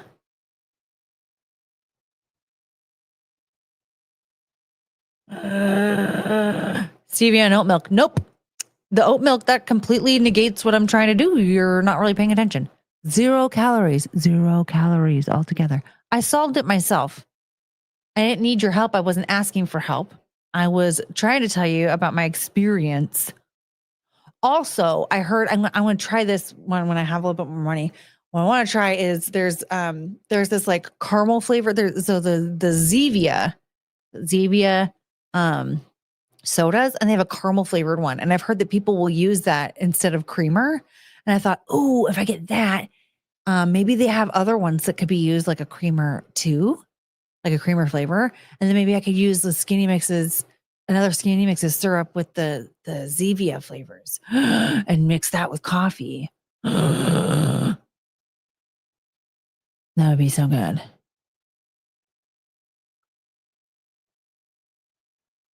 So, I'm gonna have some white coffee, and then I'll add a little bit of peppermint mocha stuff to it. But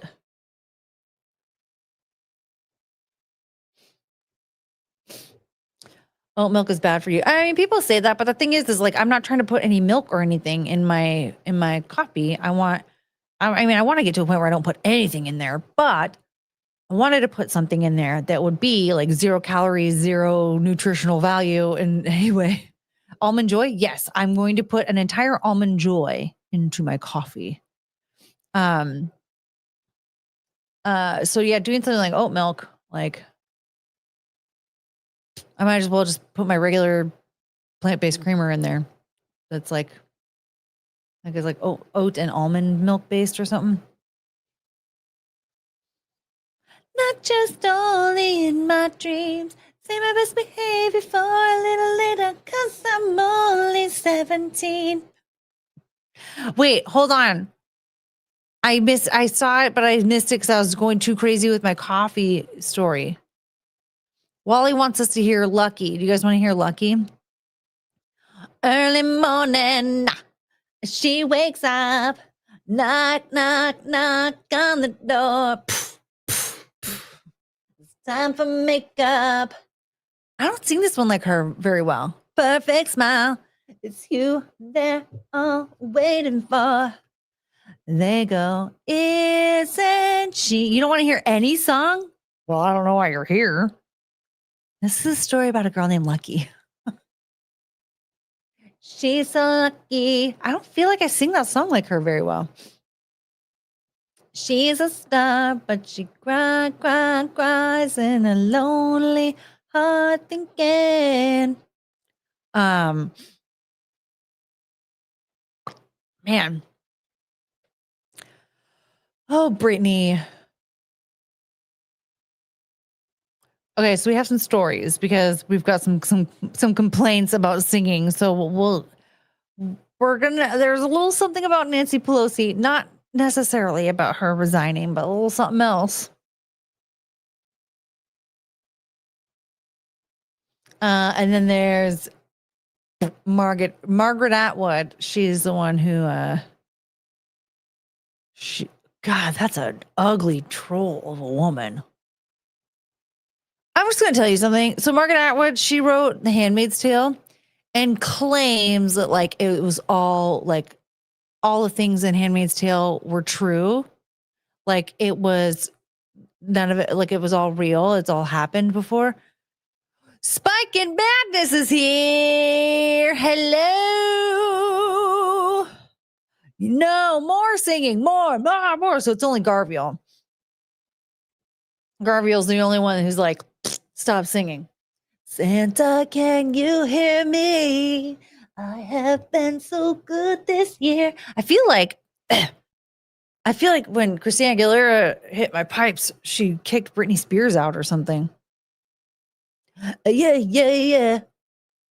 Tell me my true love is here, is all I want, just for me, underneath my Christmas tree. I feel like it. Oh. Have yourself a merry little Christmas. I can't sound like any of them anymore. I don't want to do. Anyway, so Stevie Nicks, Margaret Atwood is an ugly troll, but she claimed that like everything in The Handmaid's Tale was true. It's all based on true. It's all true stuff that actually happened, and that horrifies you, right? Like holy moly, what? One of the examples she used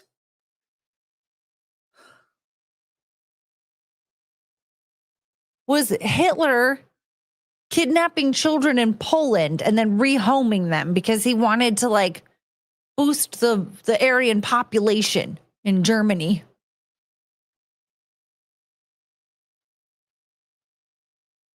That's horrific, by the way. But also, no, Brandon, I didn't read The Handmaid's Tale. I saw some of like I think the first season or something like that. And what I gathered is that didn't happen. They were like women were being raped because the men didn't know that they weren't fertile. Which, by the way, like, what an insane and like low IQ population do you have to be like, well, this radiation made women infertile, so we have to take the fertile ones and impregnate them. Well, but why did the radiation only make some of the women infertile and not all of them? The book was based on Islamic culture in Iran. Well, that makes way more sense.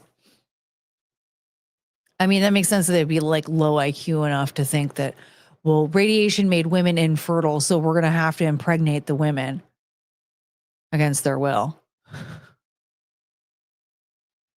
But, I mean, only in that part of the globe would something like that happen. Am I right? Some uteri are stronger than others. It's just, I find it to be just ridiculous that like, if something this insane, like this powerful, made women infertile, like now you're just deciding. I mean, obviously they probably had to put them through like medical testing and stuff like that. But it turned out that but none of the men were infertile. Like all of this sounds absolutely insane. But that was the example that she used was Hitler kidnapping children in Poland. She was like, yeah, well, like for example, he was kidnapping children in Poland because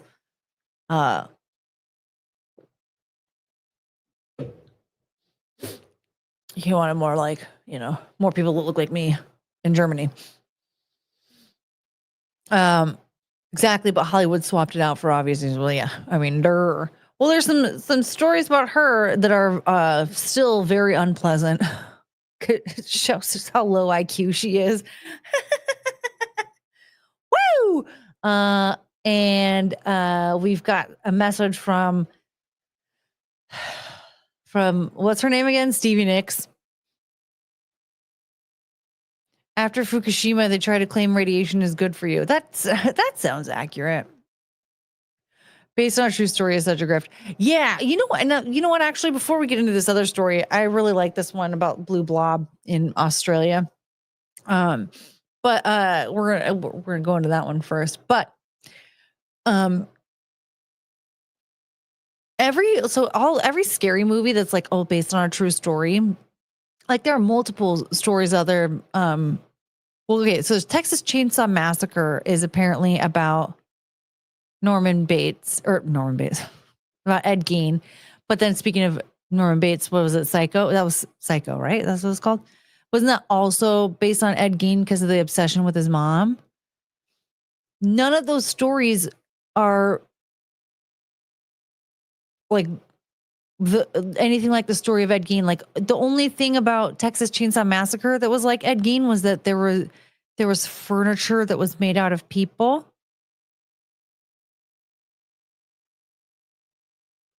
In the trailer at his house, at Leatherface's house, but like Leatherface, like Ed Gein wasn't murdering people with a chainsaw.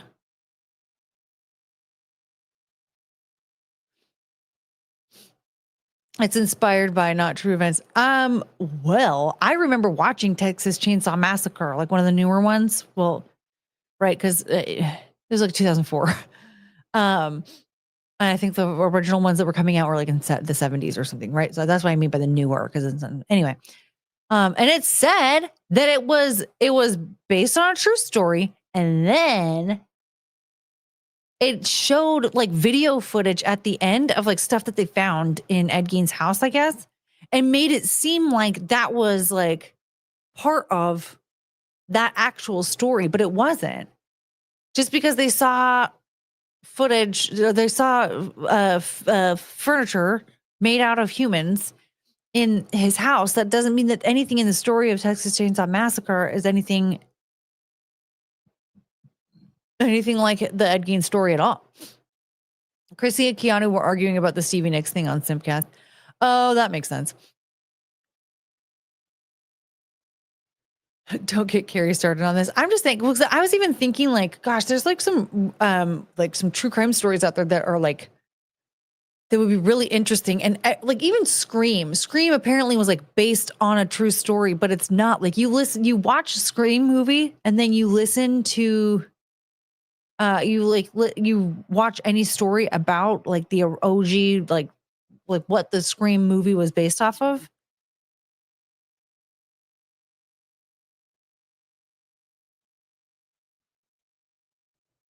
That, because the whole thing with Scream was that like there are these killers that are like obsessed with Sydney,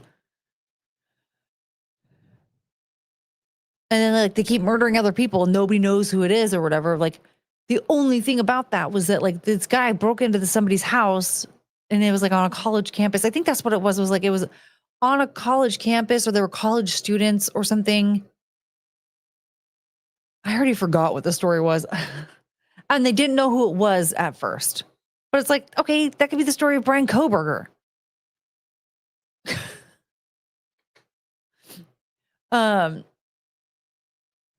Scream was not a documentary. No, what I'm saying is like they're taking these stories, these true crime stories essentially, and they're like, oh my God, this is based on that story. And you're like, oh, okay.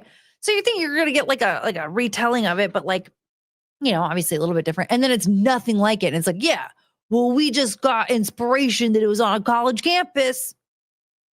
It wasn't based off of that at all then. Like I'm thinking, as a person who like really like consumes true crime stuff. I mean, I haven't really a lot lately, but I have in the past. I want to see that. I wanted this to almost look like a friggin' documentary. I want this to look like they all had GoPros on their head when Jeffrey Dahmer was alive, right? Like I want.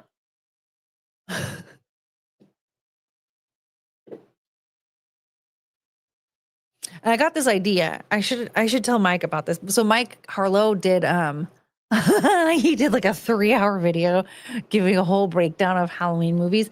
And I started thinking like the Halloween movie series, like not like just Halloween movies in general, like specifically the Halloween movies.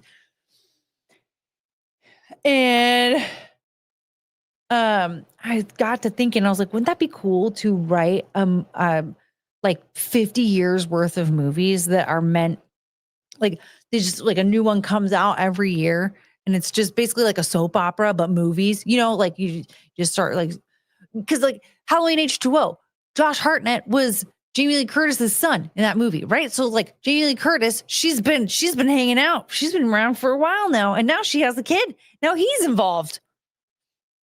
And I just think it would be so cool to watch that whole story play out. And just continue playing out even after I'm dead. And I was like, I want to do this with Mike. And then I was even thinking, like, what if we actually took some true crime stories and then we actually made real movies based off of them instead of these dumb ones that aren't like, that movie is never coming out. Rude. Well, you think I can't write a movie? I can't. That's why I have to ask Mike. This is a little rude, Spike. Goofy Goober, bless your heart. Yeah, bless your heart.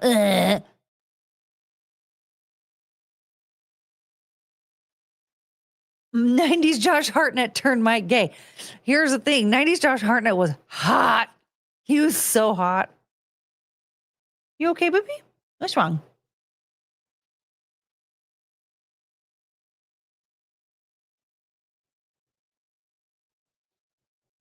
Oh, I was talking about Devil in the White City. We're like, yeah, well, here's the thing. I can't write a movie, okay? I don't know how to do that. I don't want to do it. I just want you tonight, not just only in my dreams. Fargo was loosely based on some real crimes. No, it wasn't. Biking with the $2. Courtney's looking hot AF, by the way. Oh, that's why nobody wants to give me money for Cleve. I even said $100 for Cleve, $200 will be on the walking pad. You guys, everybody thank McGuinevere. McGuinevere sent me a walking pad, but we're not using it because I don't have any money. I don't want to do right. I just want you tonight, not just. You guys want to hear about this blue blob? This is kind of a stupid story. $98 more. No, 88. This should be your favorite number, Viking. $88 more. We got $20 earlier. So, $88 more. Wait, 78. Dang it. We both were wrong.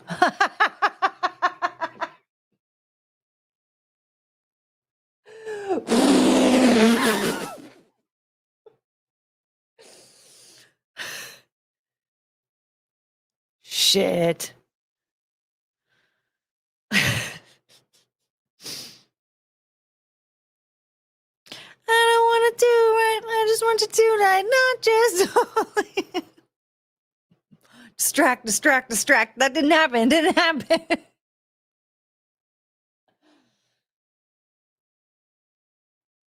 Viking.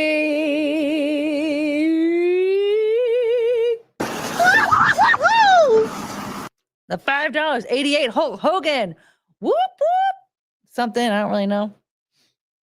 73 till Cleve. And then, and 173 till walking pad. And here's the thing. I haven't even put a limit on the walking pad. We'll just get on the walking pad and keep going until forever. You go to, you can go to 5 or 6 stores or just one. Huh? How does it go? Mikey, with another $2, do you know the 14 words? You should learn them. What are the 14 words? I don't want to do right. Okay, I have a dog licking my hand. I can't Google anything. I just want you tonight, not just only in my dreams. See my best behavior for a little later, 'cause I'm only 17. Excuse me, Hulk Hogan did not whoop whoop. I'm sorry, I got excited. I didn't know what to do. I forgot what he did. Hell yeah, brother. He did that. Hell yeah, brother. I almost went Randy Savage with it, but I stopped myself. Hi, backhand. Our math magician, 27, 28, 29, 29. So 29.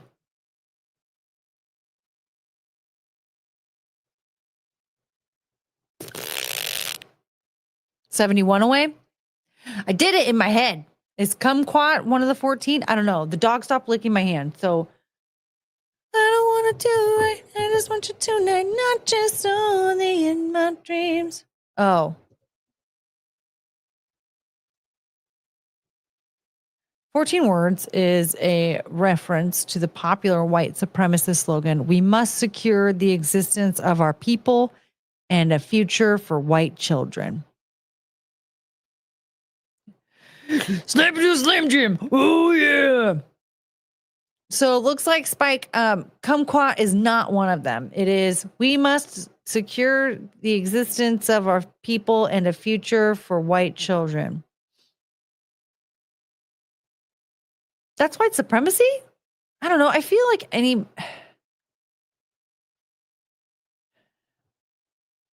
don't know. I was always conditioned to believe like when any other race out there is like, no, I only want to like marry somebody of my same race and like have kids with somebody of my same race. Like I don't want to step out of that. Like that just seemed so normal. Like especially with like Asian families and stuff, it was so normal.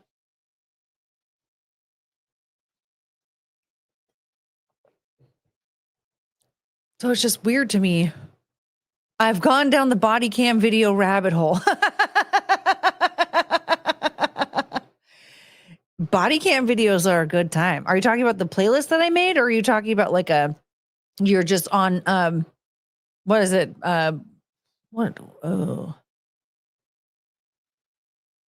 What's the channel that we always used? I don't know. Long Crime is one of them, but we never use them. Mayhem Bear with the $6. Makes me want a hot dog real bad. You should start walking at $50 so you get sweaty for the cleave. Or I want more money. We will make Courtney alt-right.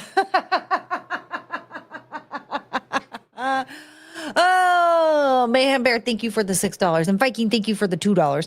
We'll make Courtney alt-right. A lot of people think that I already am. Cricket, do you need something? Come here, honey. Come say hi. No. Come here.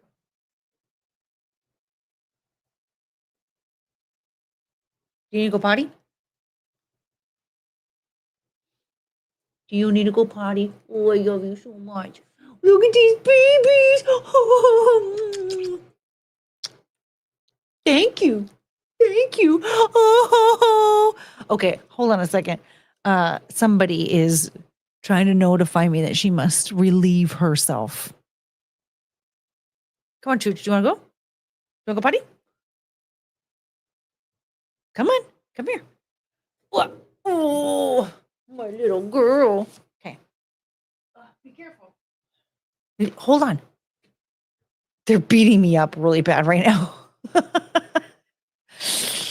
I forgot that Jonathan Davis beatboxed and scatted in Freak on a Leash. Does anybody remember this? Go!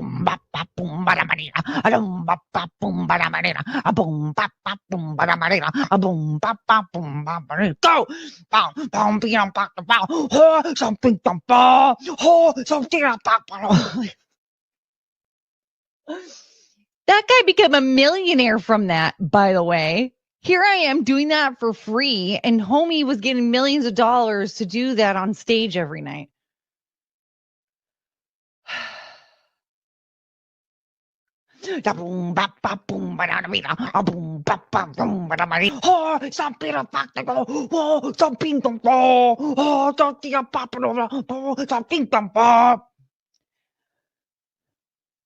Boom, ba, ba, dum, ba, da, ba, da, a boom, ba, ba, dum, ba, da, ba, dee, ba. But like seriously, how come we didn't talk about that more? Jonathan Davis is over here with his dreadlocks. A boom, ba, da, boom, ba, da, ba, dee, a boom, ba, ba, boom, ba, da, ba, dee, boom, ba, ba, dum, ba, da, ba, dee, a boom, ba, ba, dum, ba, da, ba, dee. Go, hosting up, and we just accepted it. We turned him into a millionaire.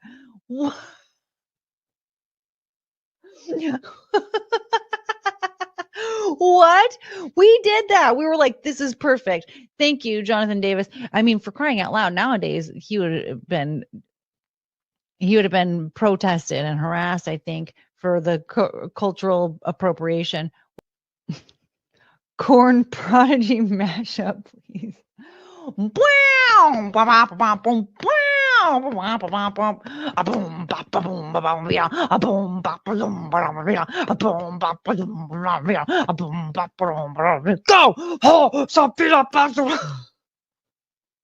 Oh, oh man. Subscribe for more of that. Yeah.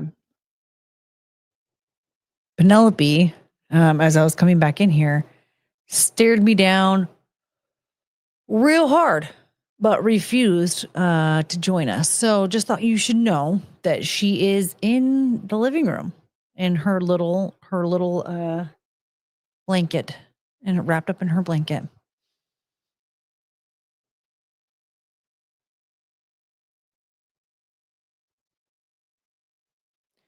I'm going to make a corn prodigy mashup for Thanksgiving. Courtney, a good body cam to watch from Real Body Cams is a video titled "The Moment a Woman Realizes Rocks Don't Stop a Taser."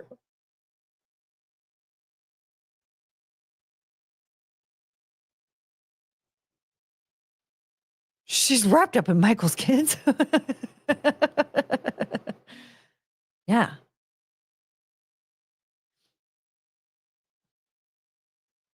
Yeah, 2 hours away, I've reached $100. I told you. Oh, wait, what? What's it called? Real body cams. I'm putting this on my list.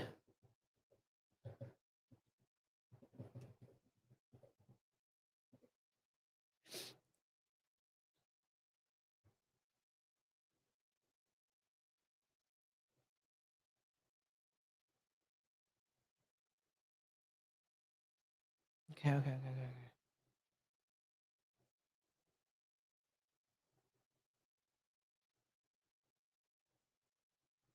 Woman thought sovereign was a magic word. Ooh, that one's going to be a good one. I just know it.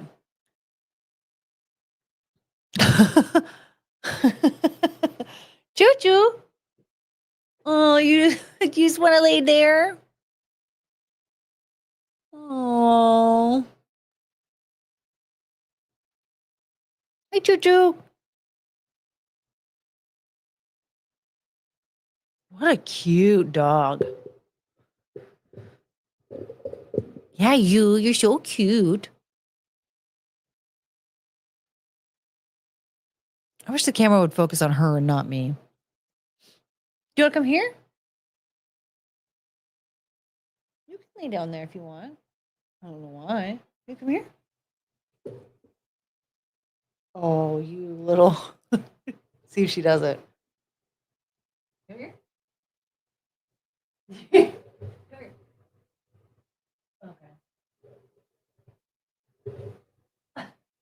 Okay.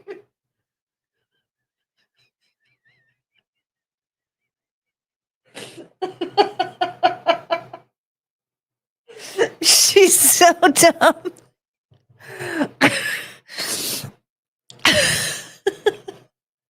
Hi.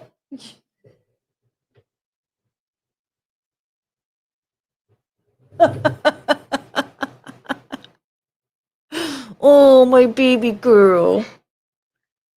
That was...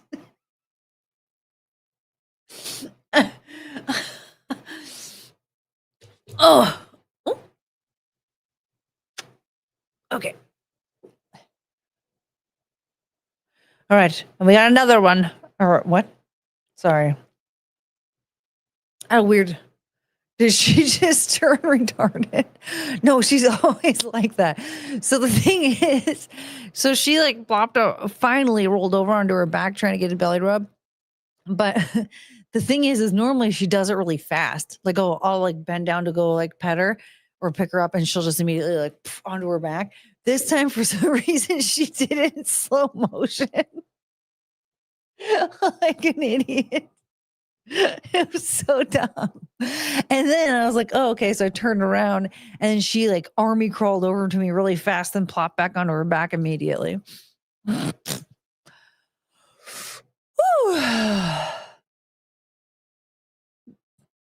Having dogs is so entertaining. You guys are so funny. All of you. Okay, ma'am.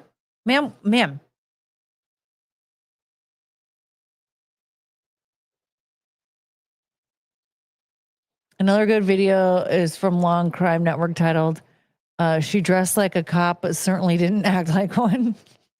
I usually don't do long crime. I think they probably have lightened up a little bit. But there was a time when what's his name? What? Oh, not him. What? Emily D. Baker was streaming, and she was using their feed for court trials, and they were having her streams like taken down like midstream. Like they weren't even copyright claiming or anything. Like they were striking her streams. And it's like a lot of law tubers had to find other court feeds until they stopped doing that.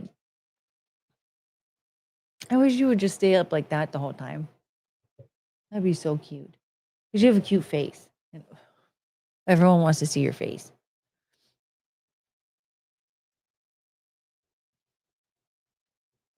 There you go.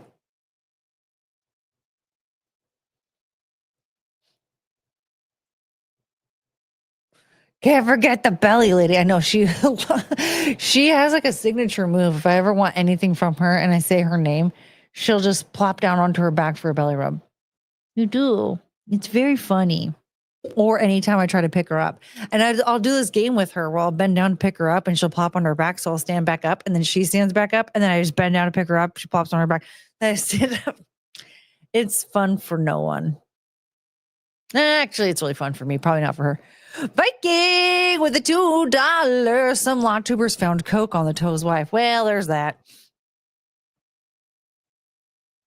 I don't think that he was even affected by it. I just remember Emily D. Baker, and I think Law and Lumber, and maybe I think some people from their circle, like Legal Bites, I think might have had that problem. I can't remember if Danny on Direct had that problem, but like people in that circle ran into that issue during what trial was that? I can't even remember what trial it was. Might have been Murdaugh. I know it wasn't Daryl Brooks. It might have been Murdaugh. 39 out of 100 Cleaves, guys. 61 till Cleave. Oh, geez, I almost... Till Creve. You guys want to hear about the blue blob? Dep, mostly for Nick. I don't know what that means. Dep, no. No, I'm talking about when a law and crime struck channels down during live streams, during court trials. I think it was the Murdaugh case. It was one that I remember watching kind of off and on. Definitely wasn't John. It wasn't Depp v. Heard because I didn't watch that trial through any commentators. Like Depp v. Heard, I didn't watch through any commentators, and Rittenhouse, I didn't watch through any commentators. Brooks, I watched through Emily D. Baker, but I watched a lot of that one.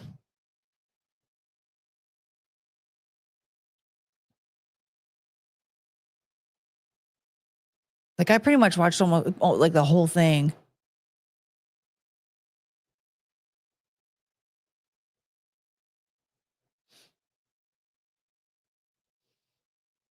Law and Crime struck Nick a bunch for drop. Like they like struck the stream. What I'm saying specifically is that they took the stream down like midstream.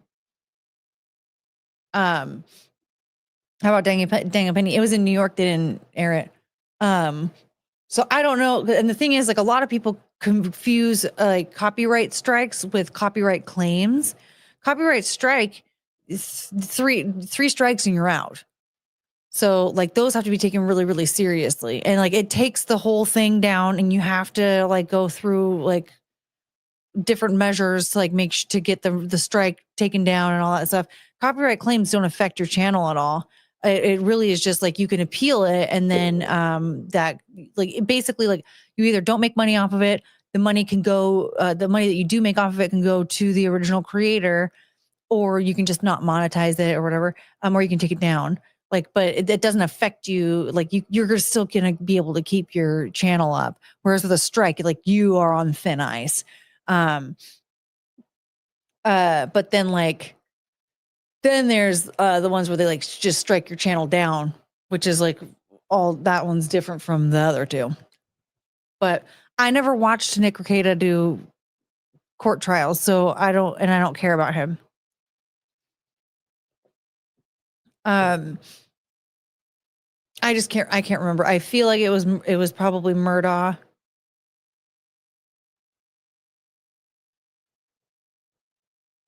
Like I feel like it was one that I was like semi invested in, and Murdaugh was one of those. From what I've seen, knocking down the live stream isn't a strike, it's a warning. I saw someone get knocked off 4 times in a row. Dude, well, we got like kicked off of a stream. Well, Chrissy got her stream like knocked off or whatever, or struck down or whatever. Twice when I was on with her. There was one time when we still to this day don't know why. It might have been because Milo Yiannopoulos showed up. It might have been because Ryan Kinnell made a joke about wanting to Minecraft himself. We're not sure. The other one was when we were watching Center Stage and singing Mandy Moore at the top of our lungs. And both times we just had to like stop watching or stop doing whatever we were doing. Cause that was the thing with, with Milo though, we were back on like right after he said something really nice to me, actually. He like said, he was like being really, really nice to me. And then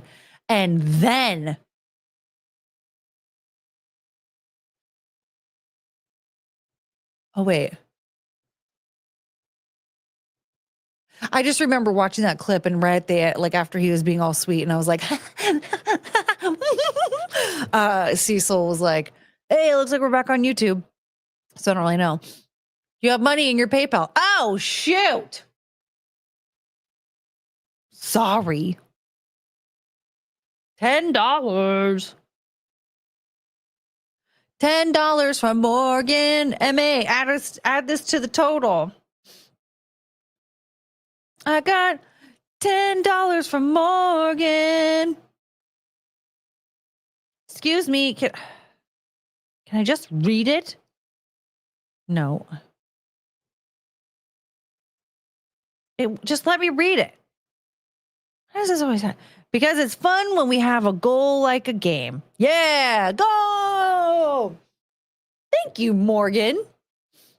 It's your fault. You sounded so close to her that they thought the channel was stealing her content. I'm craving for you. I'm missing you like candy. Missing you like candy. Sweet, sweet loving. Got me going to the extreme. You gotta know.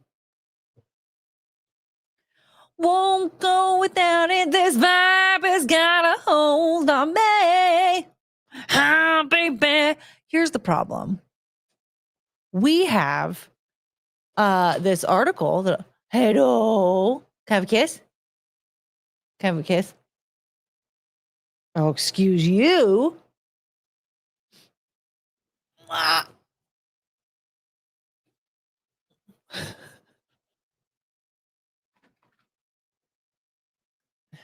Excuse me a moment. have lasagna in my teeth, I think. You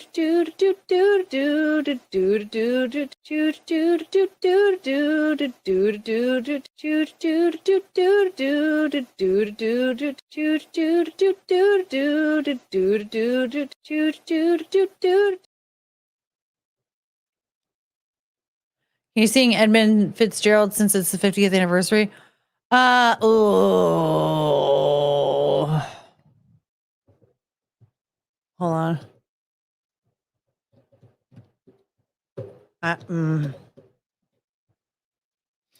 You know what? Here's the thing. I feel like I'm turning into ass butt right now.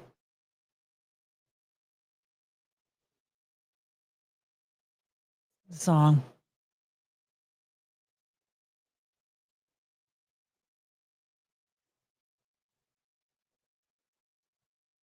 Satisfying, baby. Let me show you what I'm made of. Made of.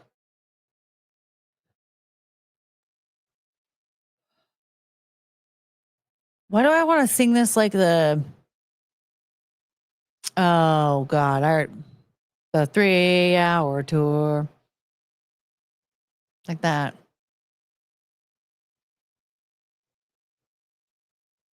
No doubt about it, boy. Got me feeling crazy. Can't get enough. Baby, baby. Okay, well, I wasn't that far off.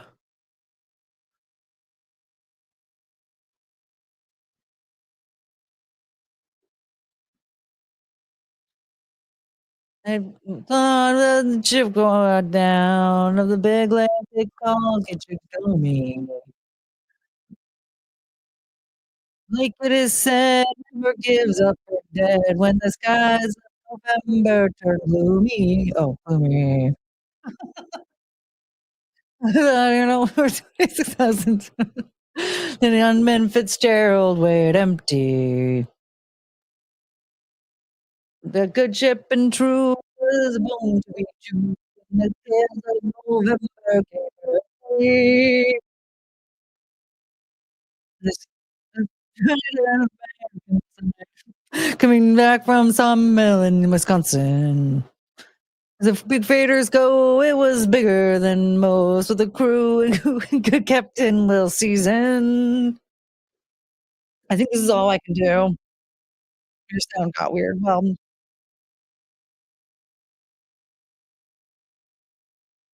it's probably weird because I have music playing in my ear and the microphone.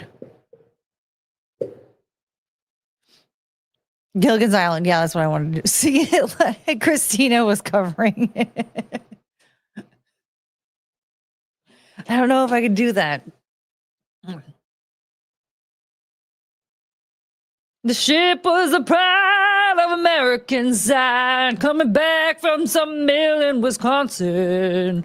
As the big freighters go, it was bigger than most, with a crew and good Captain Will Season. I feel like that sounded more like Cher than Christina Aguilera.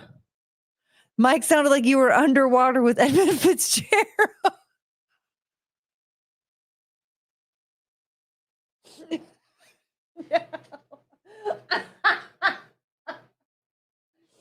Shit. Oh, okay. This worked for you. Legend lives on from a chip on down of the big lake they call Get Your Gummy.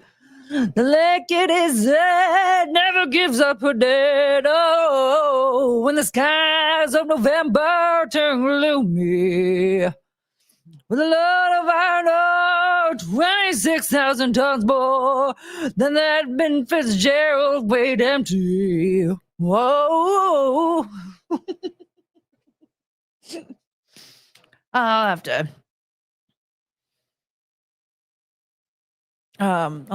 to workshop that. I'll have to practice it later. And ironically, an improvement over the original. She probably would she probably would really crush that. What is the blue blob? Are we gonna ever get to the blue blob? Because right now, We're a disaster. Let's Blue Blob. I saw this story and I thought you guys might enjoy this.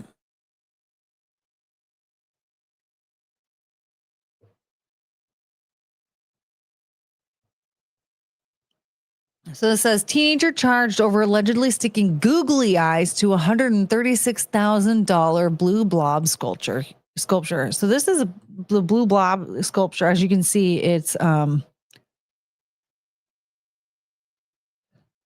well, it's what it sounds like. This better be some fat shaming. Man, we really do need to find some fat shaming to do, huh? An Australian teenager has been charged after allegedly gluing artificial eyes to a public artwork that locals nicknamed the Blue Blob.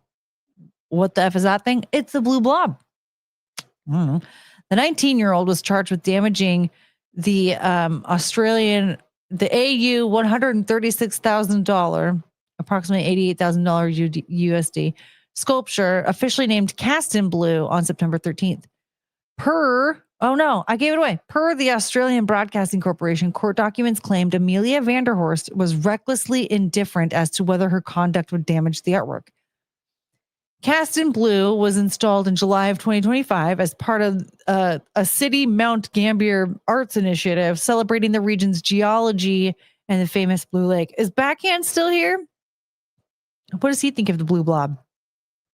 In its original statement following the vandalism in September, the city of Mount Gambier Council said CCTV footage captured an individual affixing artificial eyes to the sculpture in early hours of September 14th. Here's the thing. So teenager is indifferent because they of possible damage done to some metal sculpture because they put googly eyes on a hunk of metal. So here's the picture.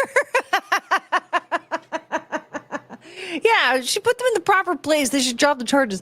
This makes it's still there. It's hideous. This makes it look so much better. Why was the abomination made in the first place? Because you know what? I just have to say, government officials, no matter what country you're in, make very stupid decisions. And this was a dumb decision. Look at this. Barf. Yeah, now it's art.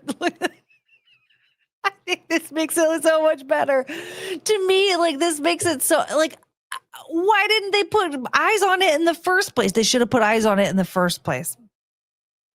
Rectifying the damage will result in significant repair expenses. Not a little bit of paint, or I don't know, another pair of googly eyes, because they ripped them off. Rectifying the damage will result in significant repair expenses, and council remains committed to pursuing cost recovery from those responsible.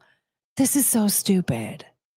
According to the ABC, police estimated damage from the incident at less than $2,500. Vanderhorst was said to have not entered a plea during her initial court appearance and was advised to seek legal counsel before her next hearing in December. But you guys, it looks so good this way. Like, what are we doing here? But they ripped off the eyes. So if you want to see here,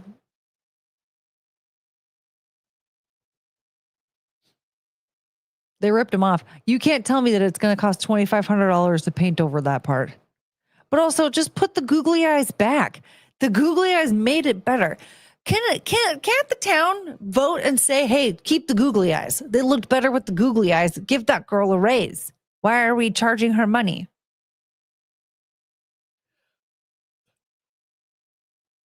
Why did you let this happen back in?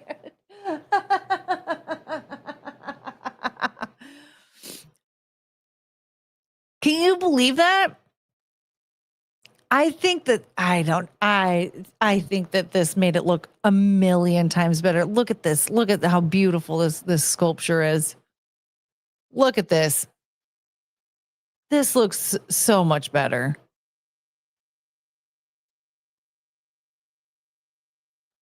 From this to that. They have to sand it down, prime it, and repaint it. Like the whole thing. They can't just... that's lame.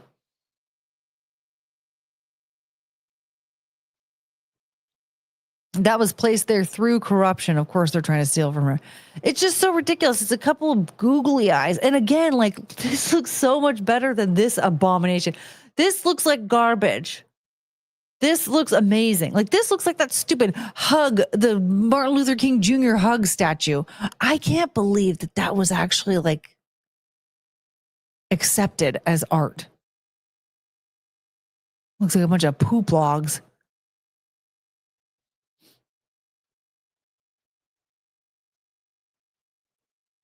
The thing is, this makes me want to put more statues like this around town. This makes me want to burn the town down.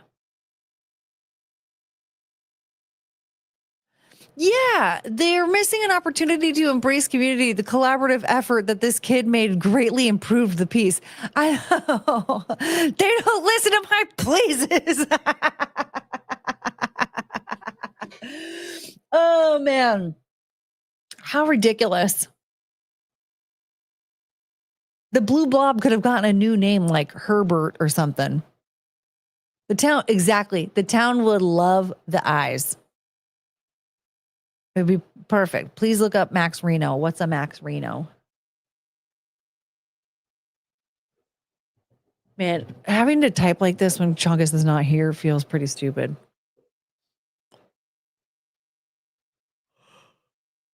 Looks like they're trying to bury Max Reno. I can only find one picture.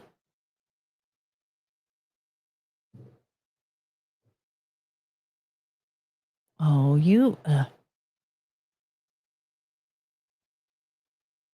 Shut up. Okay, guys, who wore it better?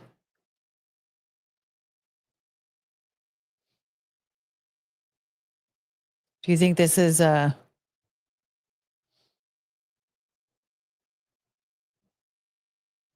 Oh, does he play in the band at Mos Eisley?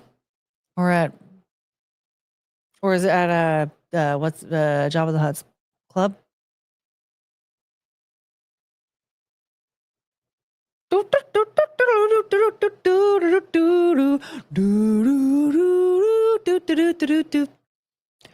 What up, Keely Chow? We were just talking about the blue blob in Australia. Let's see here. What else do we have saved? We're just going to be here all night. Okay? Because you know what? I want $100. Is that Jabba's Palace? Okay. Isn't he the keyboard player or something? Yeah, something. I didn't know his name was Max Reno.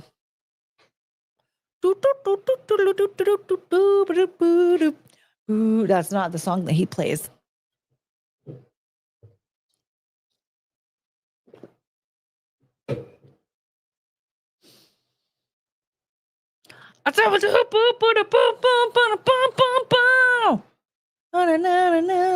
Remember her? What was her name? Cy Snoodles. Tip the woman. I need to go to sleep. Yeah. Where are we at?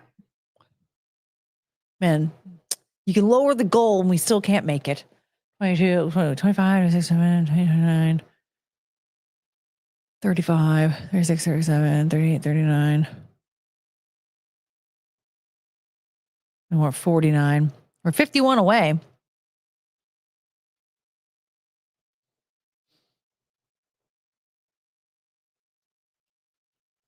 Right? 51 away? 49. Okay, yeah. 51 till go. We're only 51 away. And 251 from walking with Cleve. So we got Margaret Atwood. Yeah, we got like, woo.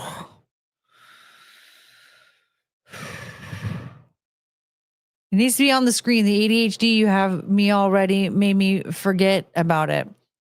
Well, Lounge Singer, I don't know how to do that. I need somebody to do that for me. And I am I don't know how to do that.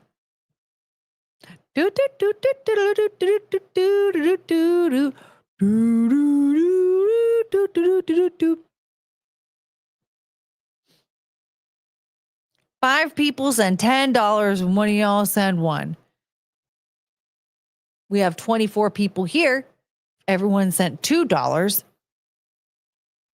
We would be $3 away. I call the one. Oh, man. Okay. Nancy Pelosi, Margaret Atwood, or Stevie Nicks. You decide. 1 for Nancy Pelosi, 2 for Margaret Atwood, 3 for Stevie Nicks. In the chat. Yeah, or gift memberships if you want to give some memberships. And it's covered on the way to walking pad goal. Exactly. 1. Okay, you want Nancy Pelosi. Nancy Pelosi, Nancy Pelosi. And then we got Stevie Nicks, Stevie Nicks. Stevie Nicks, Stevie Nicks. Oh, shit. Who we want to off? 1 for her big fake tits. Well, I have to tell you, unfortunately, it's not directly about her, but it's bad news.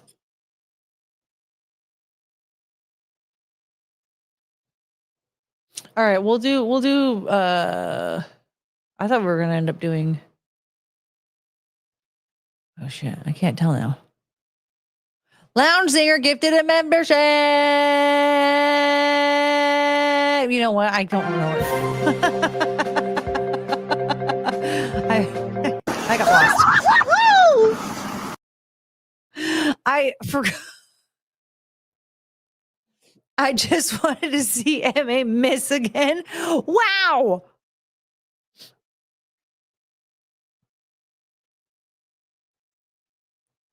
All right, let's read this Nancy Pelosi article and then we'll do some Stevie Nicks talkage.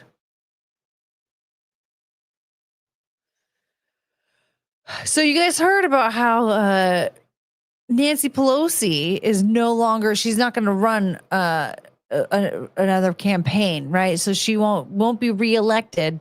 Thank God. You don't want to listen to Stevie Nicks' abortion stories. We will. Oh, we'll get there.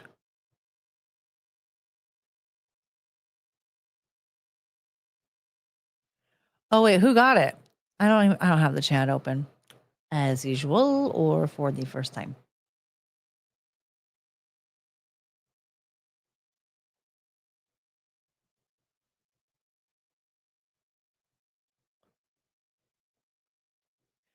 Loungier, no.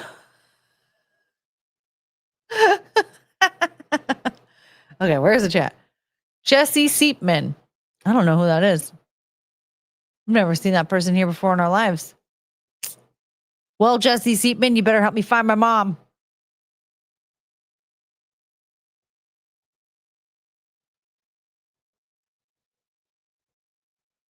I mean, the thing is, okay, so yeah.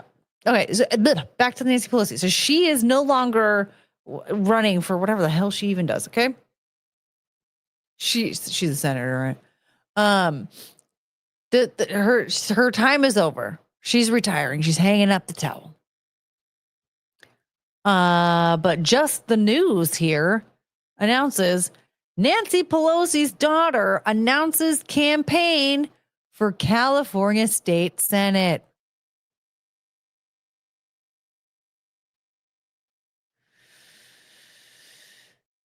Christine Pelosi, daughter of former House Speaker. Oh, she's House Speaker. A former House Speaker Nancy Pelosi announced on Monday that she's running for California State Senate and is not seeking her mother's House seat in San Francisco.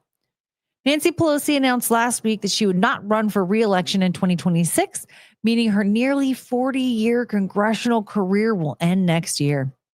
She has been representing the majority of San Francisco since 1987. Christine Pelosi, who was a potential replacement for her mother in the lower chamber, said she would fight for consumer rights, women's rights, gun violence survivors, and immigrants if elected to state senate next year. Oh, God. These are all things that I don't want. These all sound really bad. What do we do when our freedoms are under attack? Oh, wait. What? Yeah. We speak up, we fight back, and we organize. Ma'am. The only women's right that you care about is women getting abortions. You don't care about women's rights. I don't want to talk about it. We know the women that you're fighting for, and they're not women.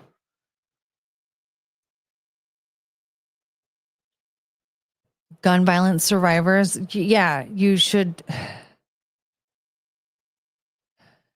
You're going to fight for them the wrong way.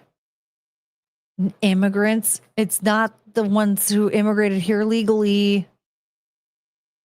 Finally, someone in California to fight for the immigrants. Jeez. The younger Pelosi, who is running to represent San Francisco in the state chamber, spent a decade as chair of the California Democrat Party's Women's Caucus and is now on the executive committee of the Democratic National Committee.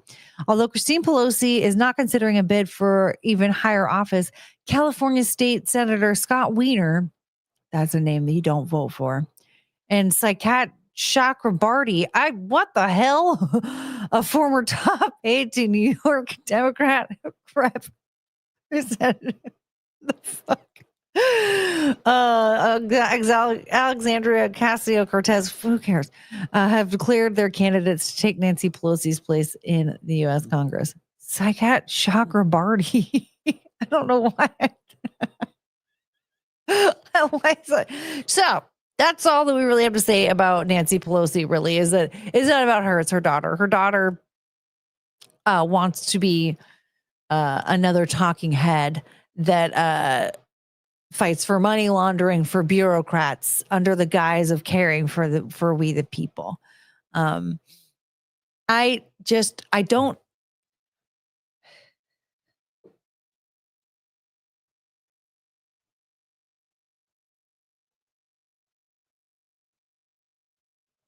I don't know what to do because everybody is convinced that the other party is the blind one and they need to wake up.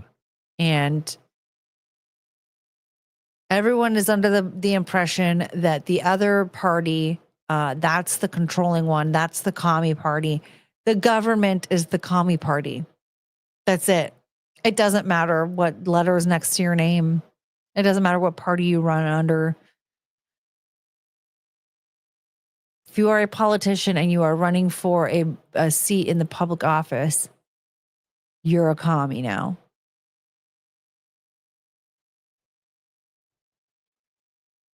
AOC, Zohran Mamdani, did I say the name right? Pete Buttigieg, Nancy Pelosi, Ron DeSantis, John Fetterman, Kathy Hochul, Andrew Cuomo, even Curtis Sliwa, Gavin Newsom, Katie Porter. I mean, you name them. I'll let you know that person's a commie. You're a money laundering bureaucrat. That's all you are. You don't care about we the people.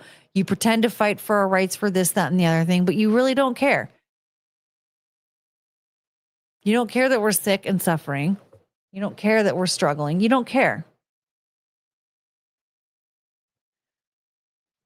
You are a communist. You suck the cock of the government. Politician was never meant to be a full-time job. And then here's this fucking Grim Reaper serving 40 years. That's most people, that's how long they work. That's longer than how long most people work. Wait. No, it's not. That's how long most people work. It's like 47-ish years.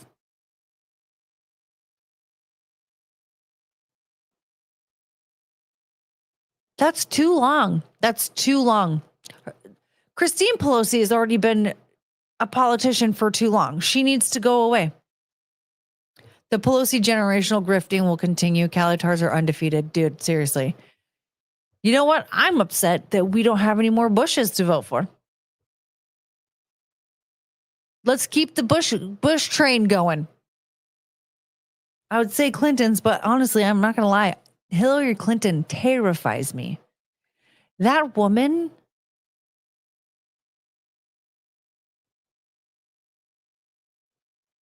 she's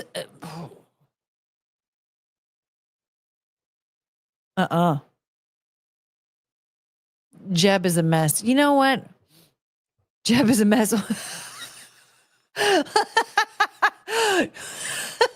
Jeb is a mess. Jeb is a mess. Let's go, Jeb. You know what? Yeah, let's go, Jeb.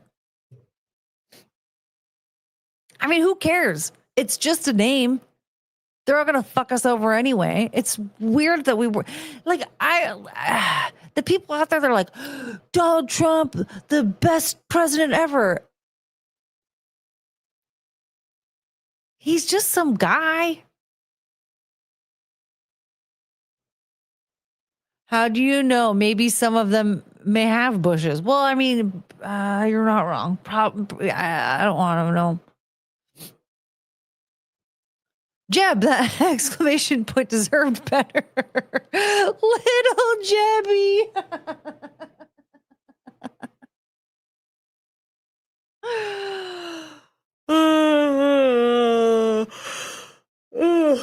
How dare you? How dare I what?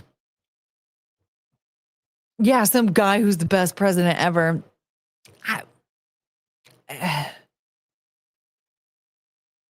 I've got 2 words for you to prove you otherwise. And then I have 2 names for you to prove you otherwise. Okay? You know what I'm going to say. You know what I'm going to say. You know what I'm going to say is the thing. Didn't Bush have some drunk harlot daughters? Yeah. I'm pretty sure Ashton Kutcher banged both of them in the same night.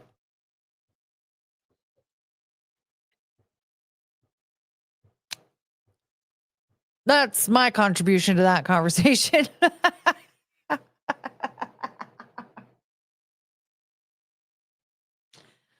All right. My 2 words to prove to you that Donald Trump is not the best president ever.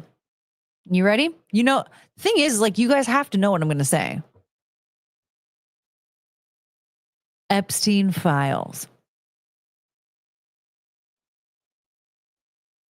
So, can you guess the 2 names that I'm going to tell you that I'm going to say that prove that Donald Trump not the best president ever?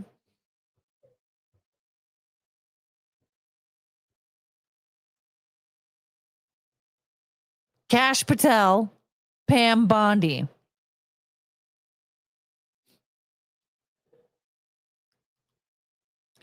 How about Billy Bush? I don't know. I don't know anything about Billy Bush. Has he been? He hasn't been on my radar. Cause I got you on my radar. Cause I got you on my radar.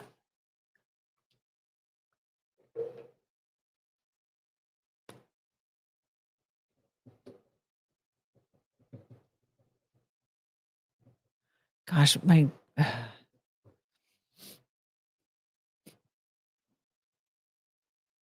Why did Billy Bush's wife leave him? Interesting. Billy Bush's divorce from Sidney Davis was primarily due to irreconcilable differences, a common legal term for a marriage that was broken down.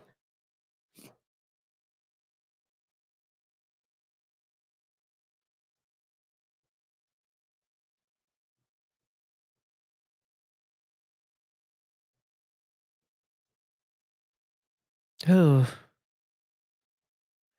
So he has an Instagram, it looks like?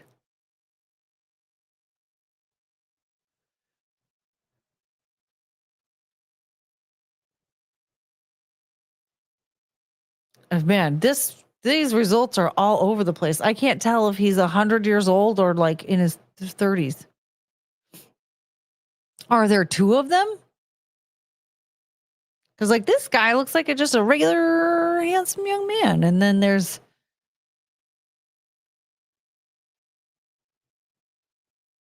some more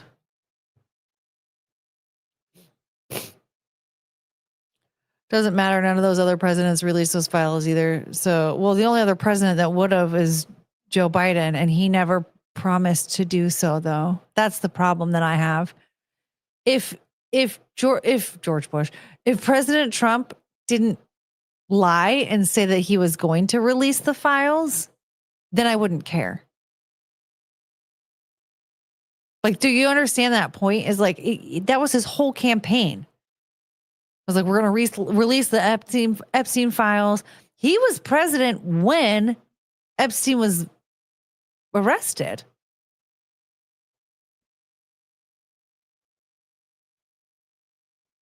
Biden wasn't awake. Wow, you guys like really don't understand the point that I'm making. Like, okay, so then what Mayhem Bear said doesn't matter at all then, right? None of the other presidents released the files. Well, hello? The only other president would have done it is Joe Biden, and he wasn't even alive. We're not even sure if that was actually him. So that doesn't matter. That means nothing. It's completely irrelevant. But secondly, like the point that I'm making is that he lied and promised to release the files. Like, does that not matter to you guys at all? Like, you're gonna worship the ground this guy walks on when like he was president when Epstein was arrested. He did nothing. Okay, fine. There's a big investigation going on. All right, fair. But that was his campaign. A lot of his campaign was we're gonna release those Epstein files, and that we're pushing with Cash Patel. Like, we're gonna get Cash Patel on it. Oh, I remember everyone's talking about Pam Bondi and how, oh my God, I can't believe she's only 59. You're imagining things. I think you are. I'm not imagining jack shit. You're not gonna gaslight me into believing that. The Epstein files will never get released because the sheer amount of powerful people in it would probably trigger a government overthrow. Here's the thing. He already fucking knew that and lied to the people and said he was going to release them. Like, why are we so busy sucking Trump's cock that you're not understanding? He fucking lied to us to get our vote.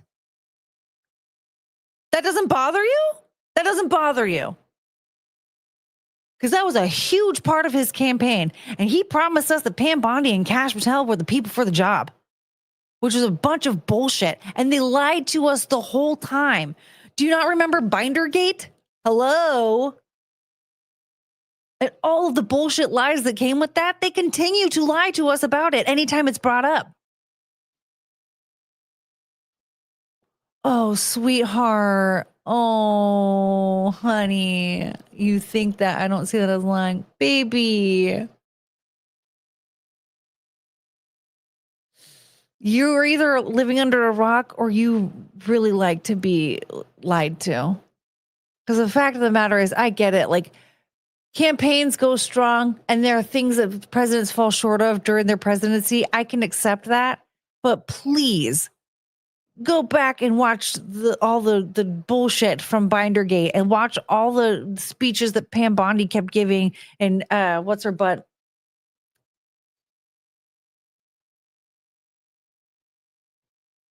You know her name. Levitt. What? Anyway, the bullshit lies and the salesman speeches that they were giving that were all, it's a bunch of hullabaloo. It was a bunch of bullshit. I don't like being lied to. And they handled that so poorly. And it's amazing to me that you're okay with that much of a shit show from a presidency. Now, don't get me wrong. Everything that happened under the Joe Biden administration was horrendous. Oh, you guys are so sad. Okay, keep coming. Look, I don't care. keep sucking Trump's cock. I don't give a shit. I just don't agree with you. He's not that great of a president. He's just like the rest of them. He's like a smidge better than the rest of them, I would say. Like, it's a better option than these other like terrible politicians, but he's just a politician like the rest of them too. He's just one of them. Oh man, I'm sorry. This chat's like making me really sad now. Listen, keep sucking government cock. That's fine. That seems to be your thing. Worshipping politicians like that is worshiping the devil. Look, I voted for him and I'm fine. Like, I'm fine with it. I'm happier with that vote than any of the other options. Like, when people are like, "Oh, are you happy with your vote?" Well, yeah, because I know it could have been way worse. Those were the only options. Was this thing or much worse? Now, do I like what's going on with ICE? Sure. Yeah. I support it. What else is going on? I mean, ICE seems to be like the big one, but man, I don't know. Why am I being called a cocksucker? A smidge better is than all of them is the best ever. You don't give that title just because some shit has some perfume on it doesn't mean it's the best smelling shit. It's still shit that smells like shit. Do you know what I'm saying? Like, you don't just, oh my God, best president ever, just because somebody's like a little bit better than the ones that, like, at least I'm, aware of in our lifetime. They're probably, here's the thing. Also, there were probably better presidents than him in the past.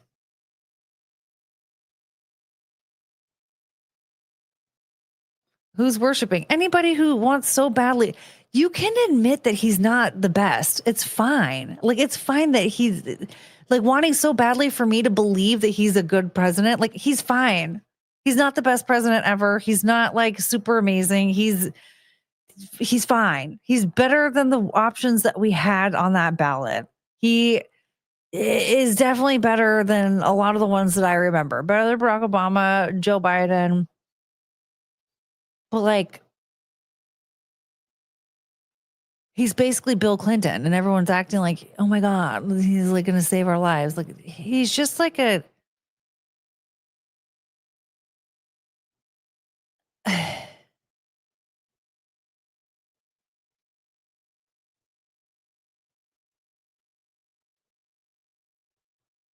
I don't know. It's just, we got to stop idolizing politicians the way that we do. Like I said, there are achievements that are good.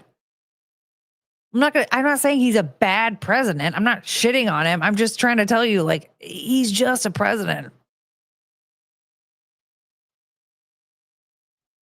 To be honest, presidents and prime ministers and shit, they're terrible. Politicians are terrible.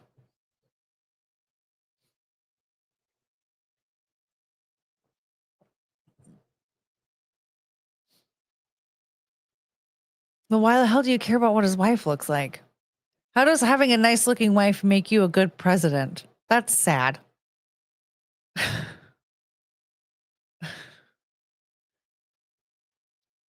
We want the client list, not the files.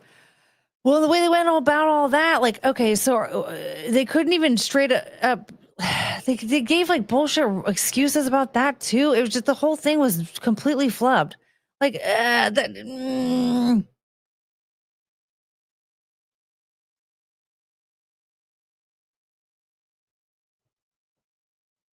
course they are. They're self-serving narcissists. Yeah. Well, I mean, I was giving you guys a list earlier of all the terrible people. They all suck. They all suck. Blame Bondi. Who fucking hired her? Why won't he fire her?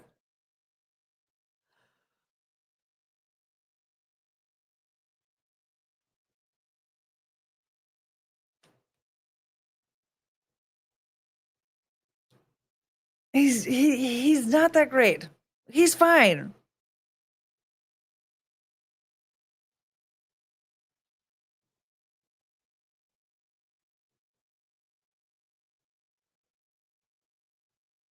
Again, I voted for him, and I'd much rather have him than Kamala Harris. Or who the fuck was that guy? Chase Oliver, I think was. He was actually, I'll be honest, he was like my favorite candidate because RFK Jr. dropped out of the race. And who was it? It was President Trump. It was Kamala Harris. There were 5 people. Wait, who ran for president? Kamala Harris, President Trump, RFK Jr. dropped out. Who?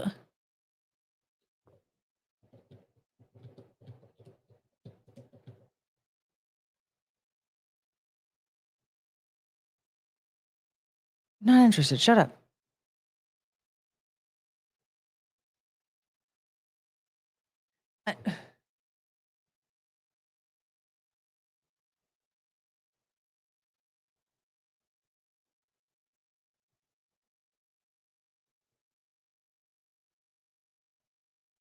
Oh, come on. Who was it? Both of these are wrong. DeSantis didn't run. Joe Biden dropped out.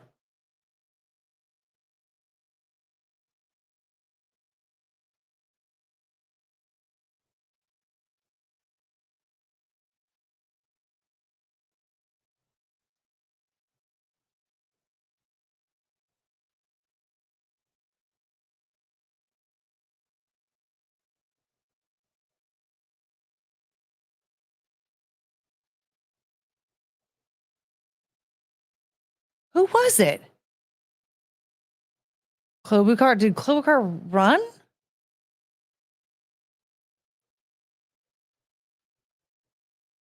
Was that her?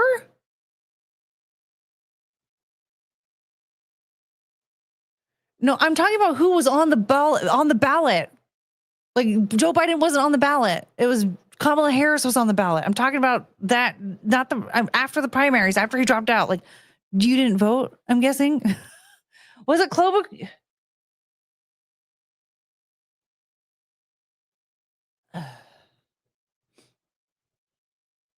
None of these people were on my ballot. I'm talking about like when we voted after the primaries for the election.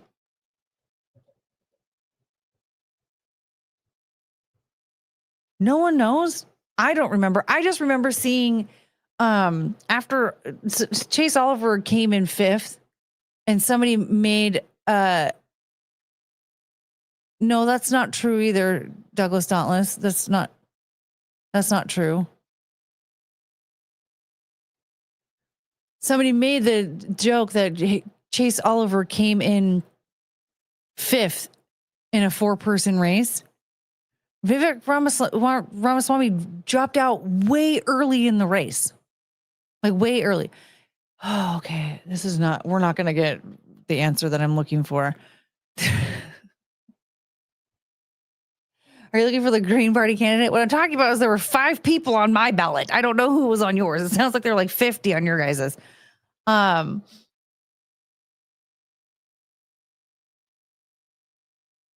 Because RFK, was it Jill Stein? I don't know, because who's this? Chase Oliver. I remember him.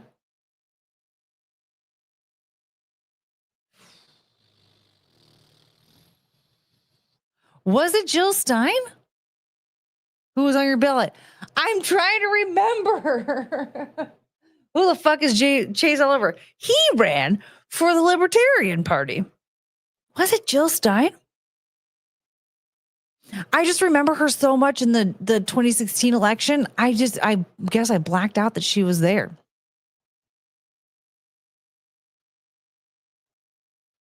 So, okay. It was Jill Stein. I mean, this makes it less funny now because I'm an idiot. I thought I heard Stein won for a whole state. Really? Cornel West? No, I guess it was Jill Stein. I wish I could have my ballot back so I could see it. So all these...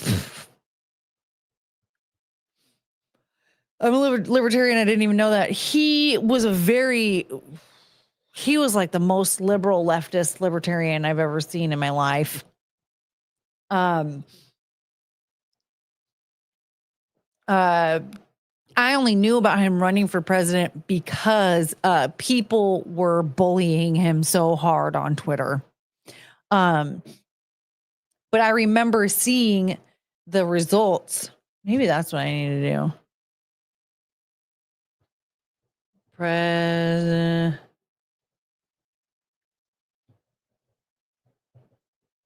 Results.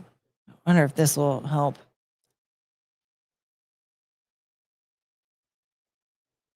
Oh, 4 more rows. Ah! Oh.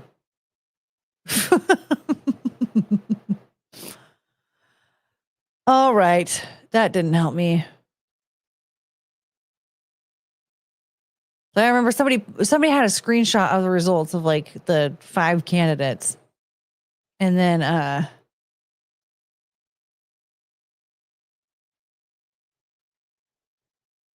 and they were like, wow, I'm what did they say? They said something like, good job, Chase. Not everybody can place 5th place 5th in a 4-person race, because people were still voting for RFK Jr. even though he dropped out. But why I dated Jill for a while, people called us Frankenstein. Frank, you dated a lot. Jill Stein. Wow. So she just keeps on running, huh? Don't tell Courtney it's a figment of her imagination. I know. Why? What? I thought after a while people just give up. No? How many times did Ralph Nader run?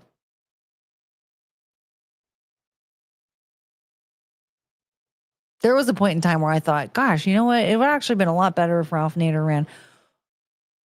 Never mind. Okay. She runs to launder money mostly. Yeah. That makes sense. You realize they're liable to indict Obama for treason soon, right? Who cares about Epstein? Okay, I don't care that you're in love with Donald Trump. Just be in love with him. I don't care.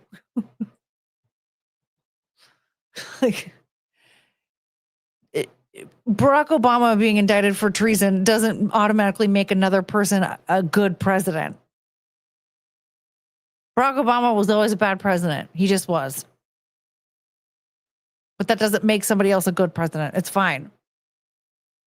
Wasn't Jill Stein Green Party? Yeah, I just thought she stopped running.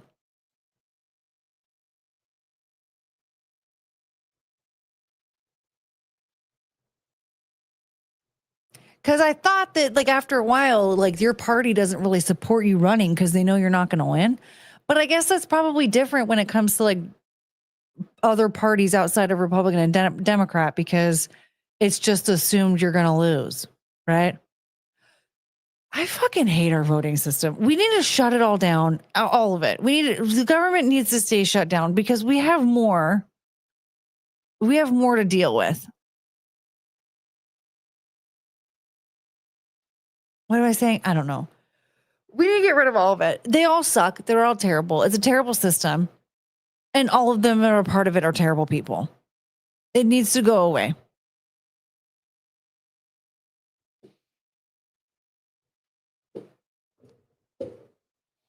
Wow. See, I didn't even realize that this happened.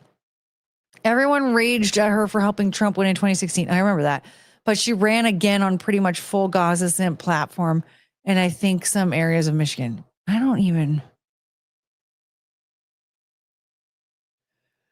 Yeah, Trump accomplished so much while Obama secretly set the Democrats, MSM, and Hollywood after him. Yeah, Barack Obama is a terrible person. There's a party that Penelope could run on. Penelope would be such a good dictator.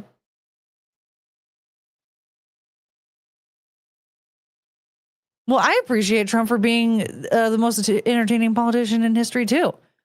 I will fight to the death that if anybody tries to say he's not the funniest president that we've had, that doesn't make him a good president. Here's the thing. I'm not even saying he's not a good president. I feel like he's a good president. This just doesn't make him the best president ever. Like, I'm not saying I hate him. I like him, and I'm glad that I voted for him. I just don't think he's the best president ever. I didn't say he wasn't a great president. I said he's not the best president ever. Calling him the best president ever, that is idol worship. But you can say he's a good president, and I can agree with you on some of the things that he's done or make him a good president. That doesn't make him the best ever. Who was the best? George Washington.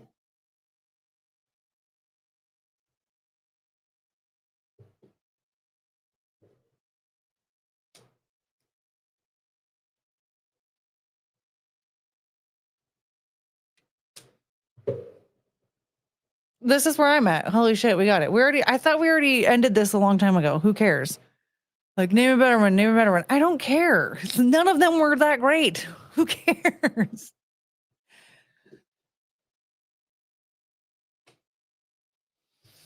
How about Zia for president and every morning cat cow on TV? I feel like that might break the country.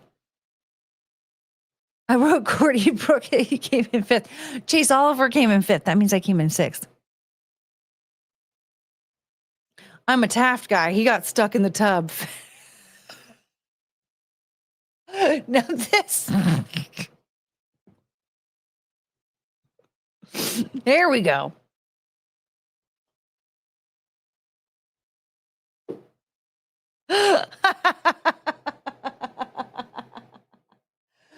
Yes, Penelope 2028. Trump is a great businessman, but I don't agree with everything he does or doesn't do. He's the funniest by far.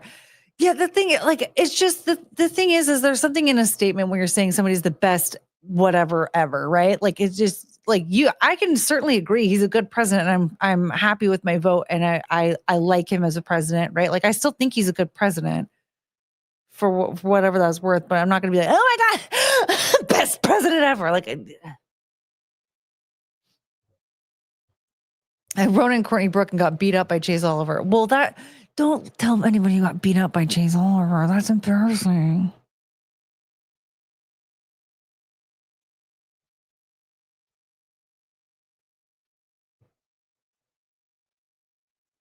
Now, don't get me wrong. Also, I still freaking hate politicians in general.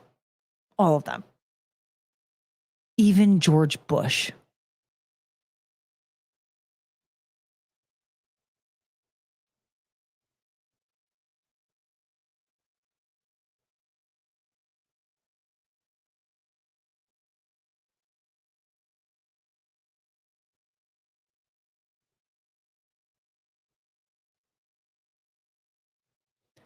Mayhem Bear, I have news for you. Donald Trump is president. Making him a politician. Holy shit, why do you feel the need to correct someone how someone else feels about Trump? Here's the funny thing. I was making a statement about like some anon on the internet and like judging them because I thought it was very corny that they're best president ever. And then you guys got like super defensive about that and needed to prove that he's the best president ever. And I find there to be something very strange about people who desperately want to scratch and crawl and, oh my God, he really is the best president ever. Who cares? He's not. No one is. That doesn't make him a bad president. Calm down. If you're that sensitive about it, maybe this really isn't the place for you, because I don't understand why people need to get that defensive that I said he's not the greatest president ever.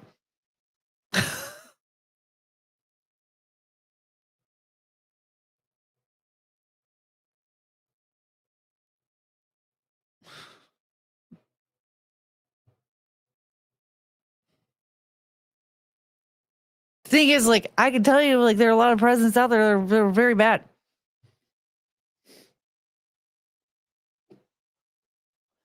How about this? Trump is the best game show host president ever. Well, listen, first of all,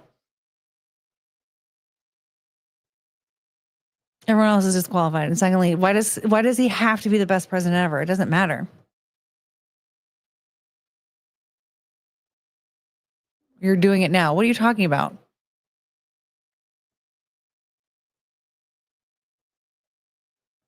I was making fun of people who you don't even know who they are. I don't even remember who they were or who they are. I was judging them for saying he's the best president ever. I disagree with that. And then Chad got all fucking defensive over it. And I find that to be strange. Do you know him?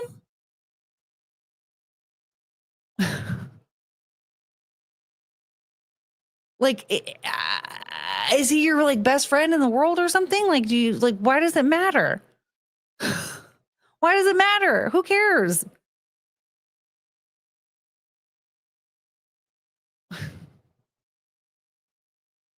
Wait a minute. Isn't the joke Chase Oliver finished fifth in a 4-person race because JFK Jr. dropped out to support Trump? Yes.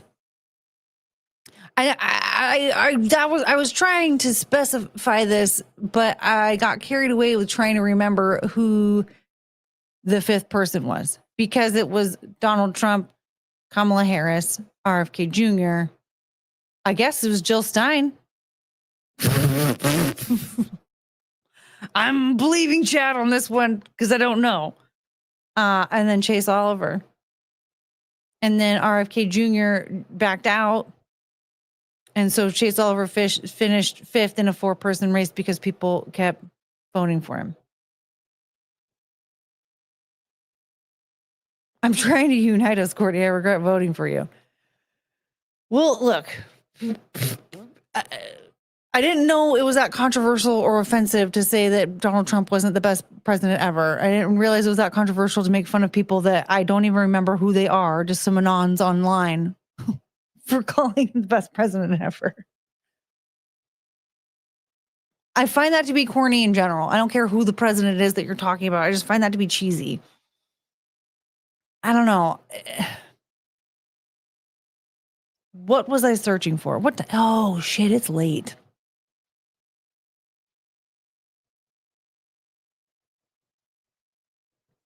Every president we had so far has sucked at one point or another. Well, even if like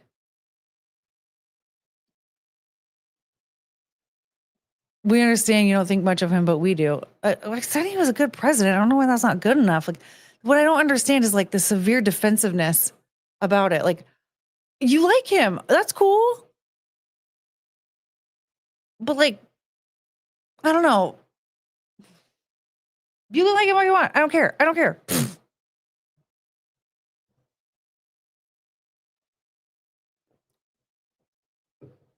Thank you, Sam. See, Sam understands. I agreed. It's pretty clear. It's just, I don't know. I'm old. And so like, I don't really understand. I don't know. There's a lot of things that like, I don't anyway, maybe I don't understand excitement at all. Frank, are you getting your leg removed or put back on or whatever?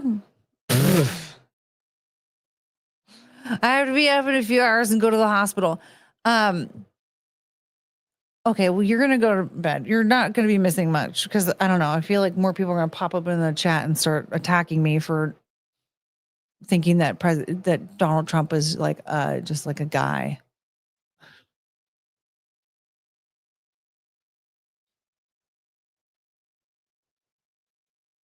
Everyone's used to defending him from the nutcase lefties, I think. I mean, that's understandable. I get it. I think I've just let go of like caring about that. And I just kind of realized like, dude, a president is a president. Who cares?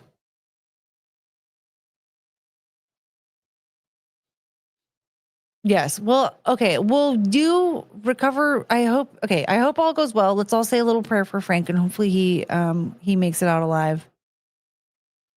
You seem obsessed with changing our minds. I think you're projecting a little bit here because I've tried to let it go multiple times and have even said, it's fine that you like him. I don't care. I don't know how that's me trying to change your mind. It's fine that you like him. Like him as much as you want. I don't care. I don't care.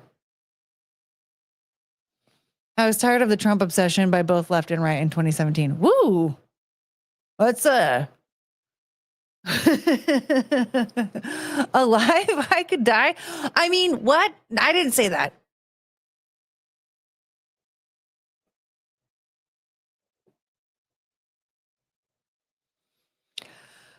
I just, okay, I don't want to talk about it anymore. So if anybody wants to whine and cry about it, I'm just going to have to ignore the comment because I literally, I don't care. If you like him, you like him. Like I said, I like him. I do like him. I fucking voted for him. And I'm still happy with my vote.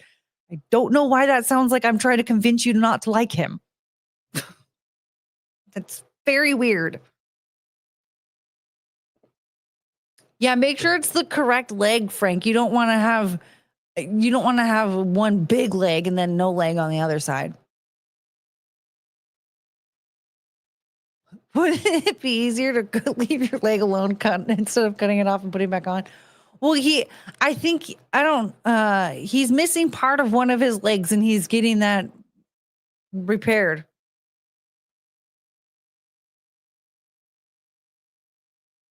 They're not cutting it off, but I think Courtney may know more than I do.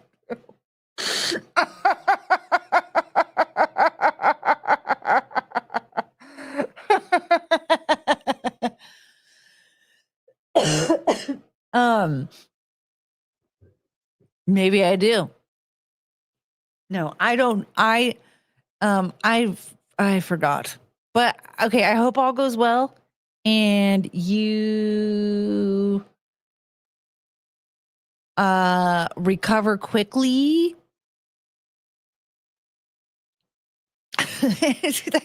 Dr. Curtis book and that thing's gotta go. Look, man, I don't make the rules, all right? No, I hope everything goes well and I hope you recover quickly. They're repairing my Achilles tendon. It's what you need. Oh, yeah, you need that. So do you just walk around with a limp?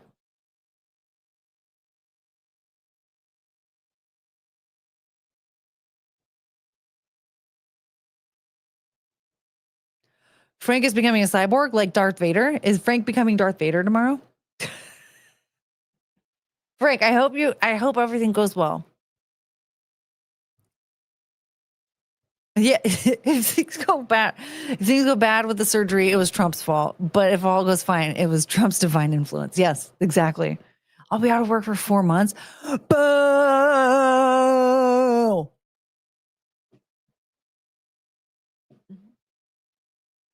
Oh, got the John Wayne swagger.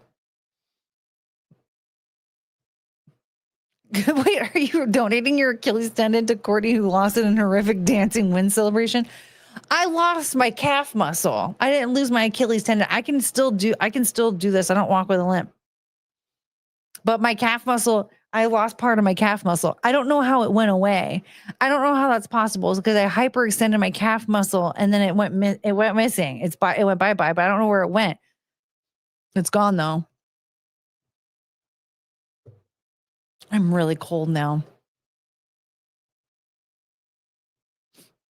So hopefully, I gotta go. It's past my bedtime. I forgot what I was gonna look up. Holy shit, it's cold in here. Man, I put that fan on and whoo! Plotbot, there you are. She's trying to farm Frank's leg.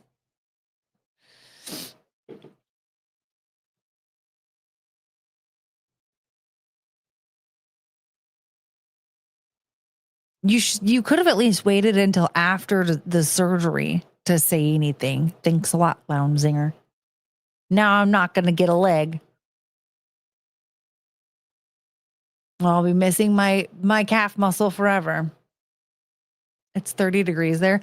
I don't know what degrees it is here. It's just I have my fan on because it got hot in here earlier and now it's cold.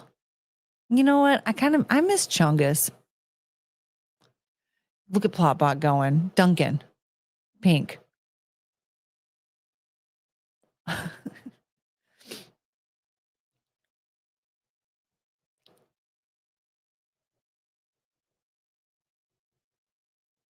right.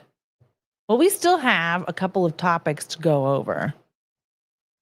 I thought we were going to have time for at least Stevie Nicks. But you know what? I'm exhausted. Things took a weird turn.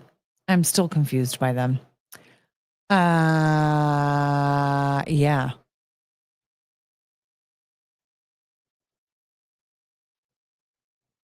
And I don't know where Chongus is, and I miss her. Courtney, it probably is your Achilles. My calf muscle is jacked up too. But I don't walk with a limp. Like I can walk like regular. You know what I mean? Like my Achilles is fine. Like I'm moving my foot around now. Like I can walk fine. Something, I don't know anymore. Maybe I didn't lose the whole thing. Stevie Nicks is gross. I know. We were going to talk about how gross she is. So we got that. We got Margaret Atwood.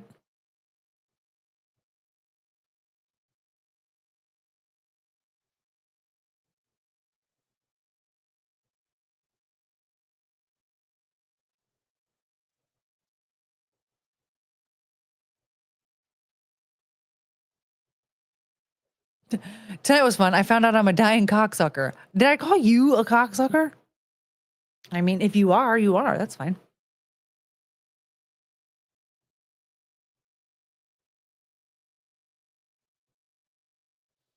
Uh-oh. Lindsey Buckingham is the best guitarist ever. Boo!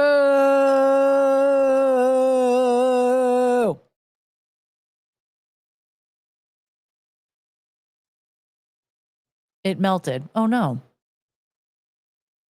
Unfortunately, I don't want to have to admit this because I can't stand him. But I have to argue that Tom Morello is the better one. Him and John Mayer. Whew, watching John Mayer perform. Whew. My God.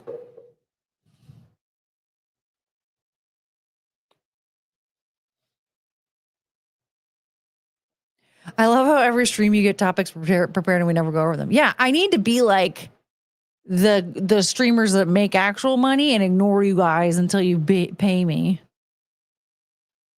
But I'll never do that because then you guys will probably, well, first of all, I don't think anyone would ever super chat me ever again. And then I would just end up being lonely.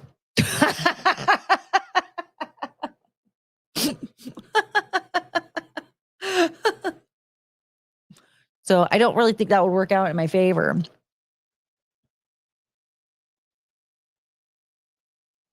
If you die, leave Healer your butthole.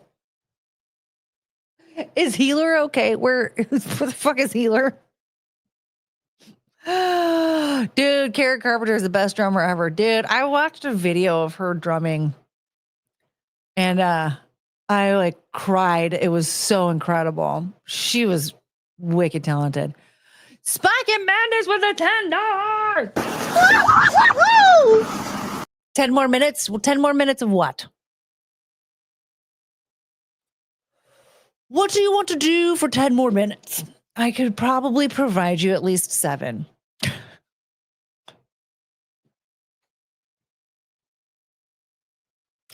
We could do a quick. I was floored when I saw her playing. I had no idea.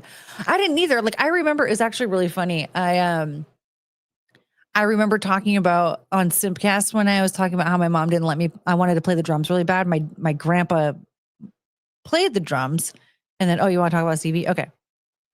Well, you know what? We can do that. Maniac Mansion. That will take us at least 3 hours. There was one time I was trying to clip a Maniac Mansion stream of mine, and I couldn't do it because it was like 4 hours long. I was like, well, this isn't a clip. This is just But yeah, my grandpa's he was a drummer, and he was willing to give us kids free drumming lessons. And my mom wouldn't let me because I'm a girl, and girls don't play drums. And somebody in the chat was like, Karen Carpenter has entered the chat. And I was like, I knew she was a drummer, and I knew she was talented. And I was like, wow, this is kind of, it like struck me as odd because like it was just some dude in the chat. And I was like, it's very rare that men give like women accolades like that. Not because like they're misogynists, but it's just like, I don't know. It's like there's like less of an interest in women doing like anything. I guess I don't really know how to explain it. It's not from a misogyny standpoint. It's like, well, women in comedy. That's not like a good example. But like if you talk to men about like good, singers or whatever, they're not likely to just be like, oh yeah, Mariah Carey, Whitney Houston, right? Like they don't. Like I want anyway. This is too long. Spike asked that we could talk about Stevie Nicks, but anyway, I was just sort of surprised because I would assume that like there were so many male drummers out there that would have come up first, right? But of course, we're talking about women playing the drums. So I don't know. It just struck me as odd. I was like, oh, she must be like really good. And then I watched a video of her play and was like, holy shit, she is really, really good. Meg White is the worst drummer.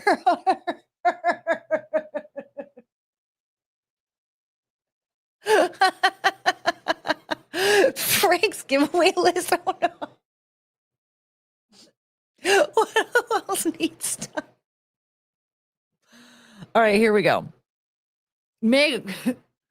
Oh man, it's gonna take me a minute to find a post. There was a post of some fucking jackass, I can't remember, some lady out in front of the Capitol building, like banging, like what appeared to be like pots and pans or whatever.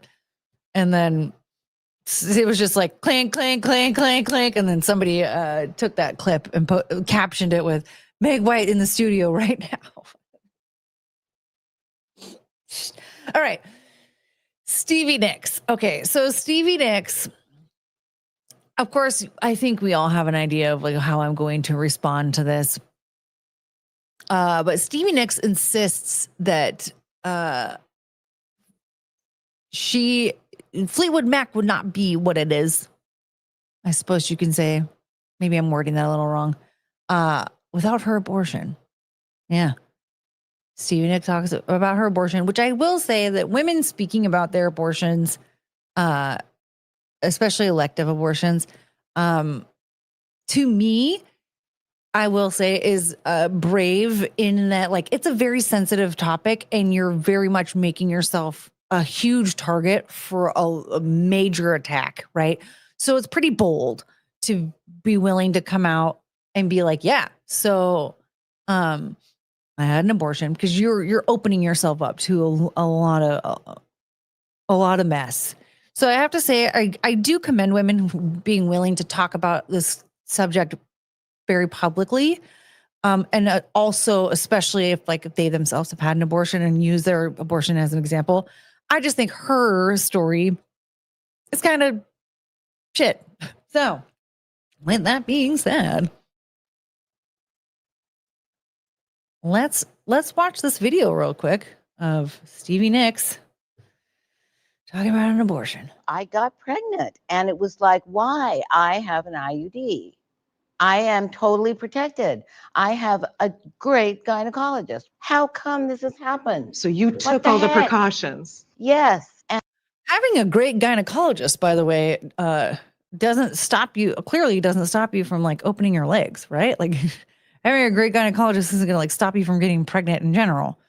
That's gonna. Yes. And I'm like, this can't be happening. Fleetwood Mac is 3 years in and it's big. And we're going into our third album. It was like, oh, no. So that right there tells me oh yeah, you easily could have pulled that off. That would have been fine. Was he in the room with her with a turkey baster? She took one of the precautions. Yeah. Yeah, feeling the need to defend it in your 70s, she doth protest too much. Yeah, that's the thing that I find to be fascinating is I'm feeling the need to defend this. This happened forever ago. Are you going to drop it or what? Fleetwood Mac. If you had a baby. Absolutely. Because many reasons. I would have tried my best to get through, being in the studio every single day. I'm sorry. Did she not say that Fleetwood Mac was big? Working on their third album, I'm sorry. I feel like at that point she had enough money for, I don't know, a nanny. Did she not have family that would have been willing to hang out with her kid while she did stuff like going to the studio and stuff like that? I don't understand this reminds me of when Kris Jenner was yelling and screaming at Courtney Kardashian for getting pregnant and was like, do you understand how expensive college is? I'm like, you guys are millionaires. What do you mean how expensive college is? First of all, you guys have connections to everybody. I don't think you're going to have to pay for college. And secondly, of anybody in this country right now, you're the family that's going to be able to afford college. Like, what? Very stupid. But just this idea of like, I wouldn't be able to like get to the studio and da da da da. Like, oh no, an album would be delayed 9 months. Thank God she blundered the little burden. I just don't understand. Like, the album wouldn't even have been delayed 9 months. She would have been able to be pregnant in the studio. She would have been able to go be pregnant on stage. She would have been able to hire childcare to come with them on tour. Like, there was no reason for her to use Fleetwood Mac as an excuse. Being in the studio every single day, expecting a child, but mostly having a child with Don Henley would not have gone over big in Fleetwood Mac. Oh, interesting. Having a child with Don Henley would not have gone over very well with Fleetwood Mac. So I better have sex with him. I don't know, ma'am. Do you not know what the result of having sex is? It's probably pregnancy. I don't care about your fucking IUD. With Lindsay and me, who we'd been broken up for 2 Okay, years. you're broken up. So it would have been a nightmare scenario for me to live through. It takes some courage to step into the waters of the abortion debate. Yes, it does. Why take the risk? Because everybody kept saying, well, somebody has to do something. Somebody has to say something. And I'm, well, Stevie, I'm just going to tell you, there's this album called Rumors. And if you listen to it, you get a good idea as to why no one really needs to take life advice from anybody in Fleetwood Mac. like, well, I have a platform. I tell a good story. No, you don't. So maybe I should try to do something. And this is what I have to say about this. I already said it before.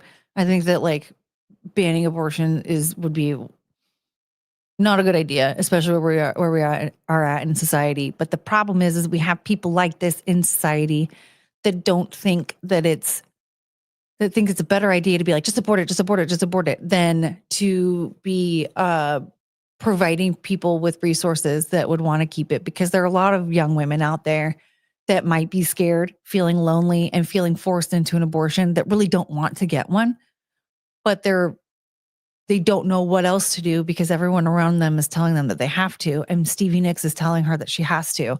I can tell you right now, like if I actually knew of all like the different resources for young women that are in that situation and ways of like, helping them make a decision that's better for them, I would still tell them like, whatever decision that you make, it's still your decision. And I'm not here to tell you that you're bad or good one way or another. However, just getting an abortion just because like, oh, this is really inconvenient right now. Like,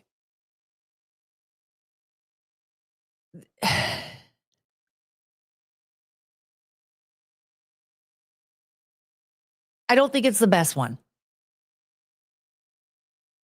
Humans make shitty decisions all the time. You're still lovable, right? Like God will decide if you're going to go to hell for that or not. It's not up to me. Like you're still a human in this world or whatever, but like take into consideration, like what was happening that led up to this. And also like, why is it so important to take away this person's chance at life? Like, I don't know. And this is coming from somebody that like, never mind. I don't want to say that. People are going to freak out if I say it. It's not like that's a great excuse either. My friends would have hated me for being pregnant. What a spineless whore. Yeah. Like, oh, my ex-boyfriend who we broke up, they're going to be so mad he's going to be so mad if I have a baby with someone else. Well, I don't think he has the right to be. Like, I'm sorry. Is your safety at risk? Because then we can talk. But even then, like, get out of the band. I feel like that's a better option. It just, I don't know. I feel like my biggest concern is where we are at as a society, that like, that's just your first option. I get that it's going to be an option, and I think that like, yeah, it's there as your choice. I don't know. I'm wording this weird, but like, there are other options out there, and a lot. Like, why aren't we hearing the stories of the women who chose to keep a baby and decided that was going to be their life? Like, why don't we hear from them more often?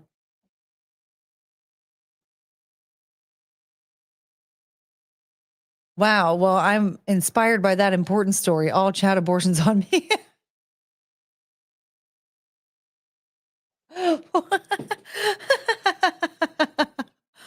Just because you think you have a platform doesn't mean we need to hear what she has to say. There's that. And it's just like, I feel like everyone and their mom, that's all we ever hear from everybody. We get it. Like, there are many women out there who feel that they have to have an abortion. Like, that's just their lot in life. That's their path. That's what's the word? Their mission. There we go. God, I'm like, that's their mission in life. They have to have one, which I find to just be crazy. I don't know. I feel like I have like mixed emotions when it comes to having an abortion, because like, again, I don't think that they have to be banned. Why is she saying this now? Is she releasing new music or a book, or is this an op? I don't know.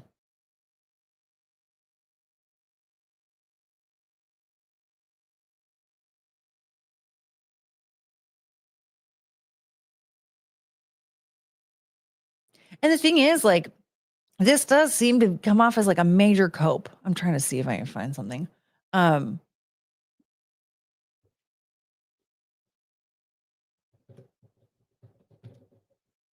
Is Stevie Nicks still alive? Promoting album.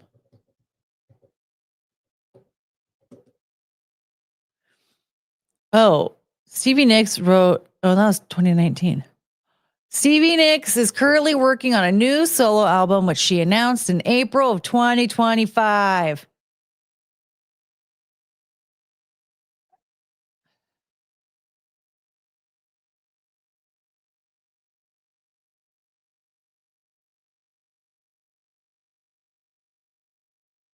But this reminds me of the time when Busy Phillips was like, I wouldn't have my office and my beautiful house and this and that if I didn't have my abortion. She was listing off all those material things. If I didn't have my abortion, I wouldn't have this. And if I didn't have my abortion, I wouldn't have that. And what's crazy to me is, like, I do believe that back in like the 70s when Stevie Nicks was popular, you were less likely to find famous women like getting pregnant and having children. Like, it was not very common. But like, by the time Busy Phillips was starting her career, that was starting to become the norm. Like, we were seeing like supermodels getting pregnant. And like, yeah, all right, she had a kid. Now she's back on the runway. And like, that stuff was becoming so much like more normalized. Like, yep, women in Hollywood, sometimes they have kids. So like, to use that as an excuse now, it's like, there's a sore spot on my head.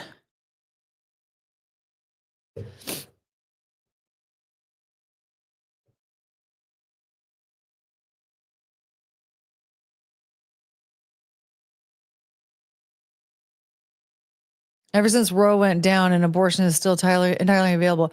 That's one thing that I find to be insane, is like, there are stories of women having like pregnancy complications and passing away from them.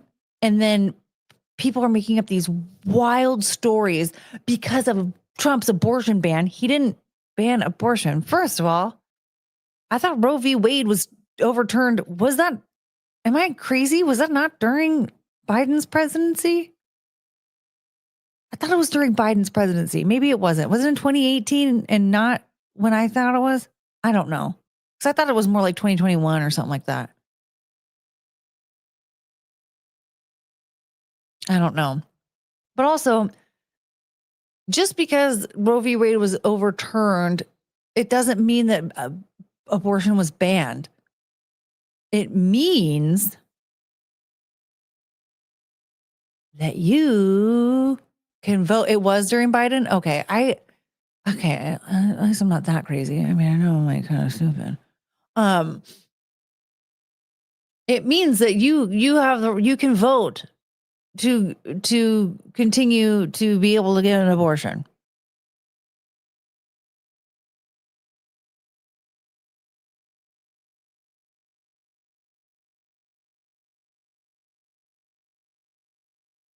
Long pause. But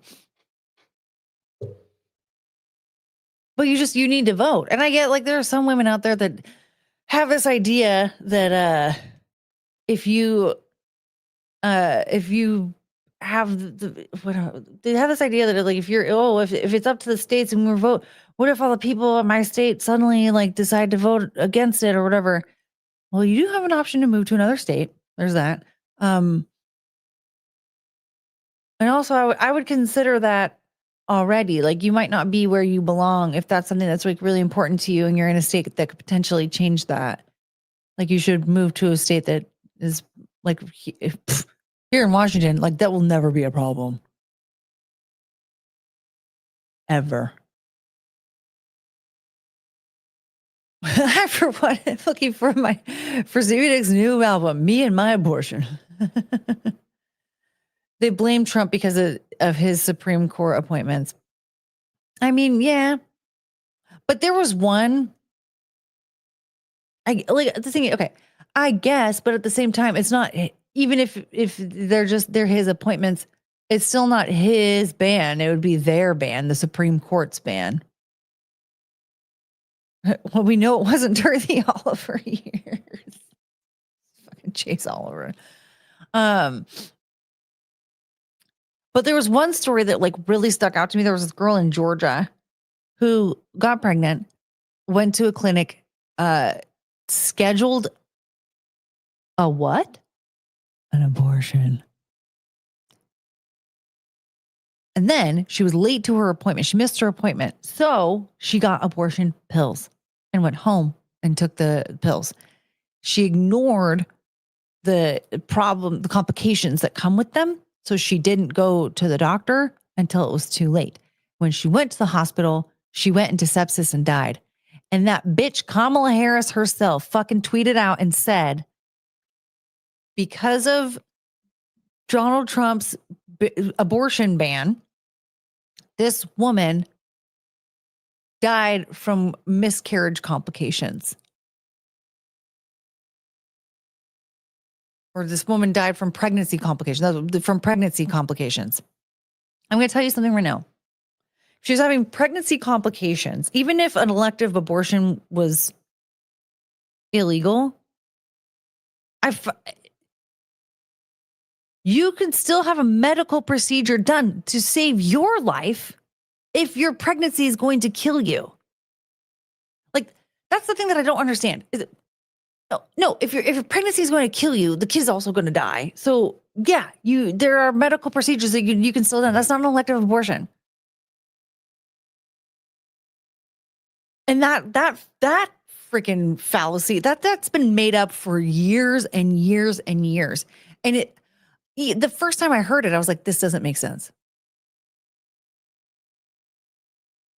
Like, I don't understand how this could even be put into a law at all. Even if you're like super anti-abortion, like how your whole argument is you got to save this precious life, but then you have the precious life that is carrying the precious life. That person's about to lose their life. So you'd rather both of them die? There's no way that is possible. There's no way that anybody would be like, yeah, that's totally logical, because then that keeps us from people getting abortions, though. No.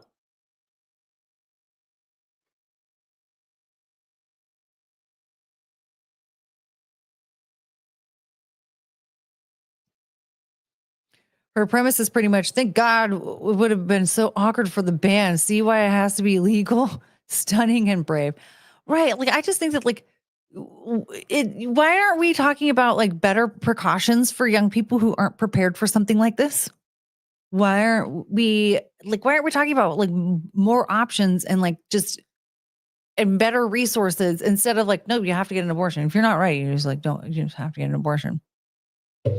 It's just crazy to me.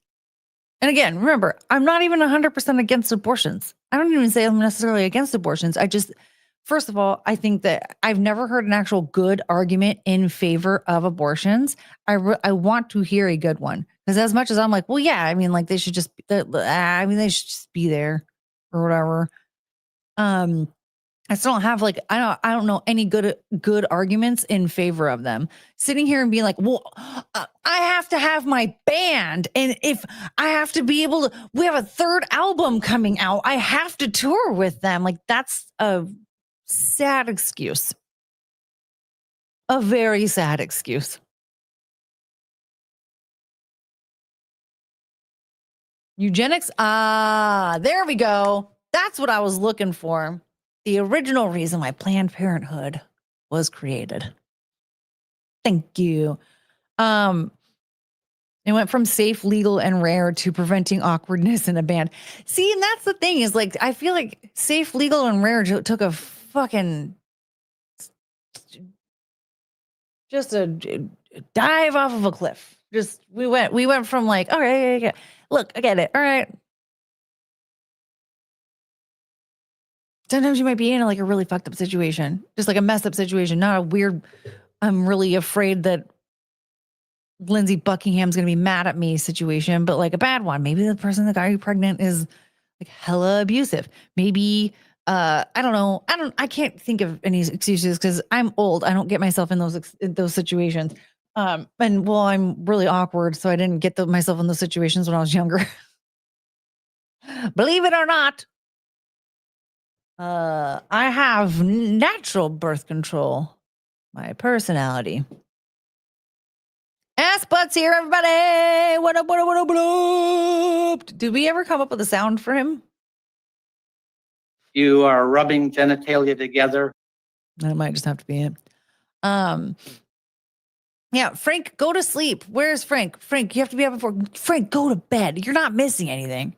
Just me rambling. I was supposed to leave 17 minutes ago. It's 15 minutes ago. And I'm just talking about abortions. I'm probably going to YouTube's probably going to get mad at me. I've said it a lot. But then again, remember that night I was talking about buttholes all night? Pumpkin spice butt plugs. Gregorius, the Greek god. What up? You're wonderful. Thank you. Did you know that that's... Never mind. Who cares? I really need Adderall out. What an idiot. If he's ass butt, then a fart is appropriate. Oh. I don't have any good farts on here, though. I just have that one. That's not a good one, though. It's too echoey. Should we look for fart sounds? It's the gas from your ass. It's a toot from your boot. The hum from your bum. It's a loop from your chute. All that air from your old derriere. Come on and set it free. Cause farts are liberty. What the fuck? These are not farts. Oh, that's good. Some of these... What do we want to do? Fart. Open up your butt cheek. This is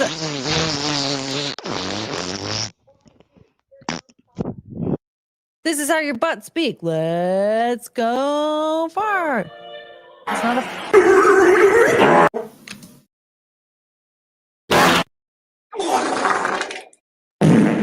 You know what? I don't like any of these. Oh no, which one was the winner? Crap. Was it the long one?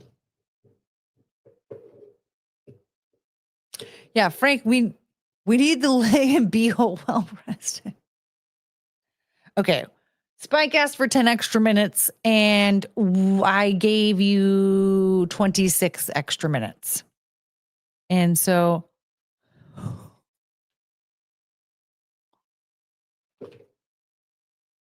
Hi. You want to say hi? Come here. Oh.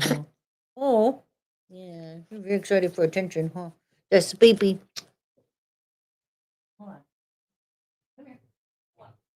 Oh, that's there's Chongus.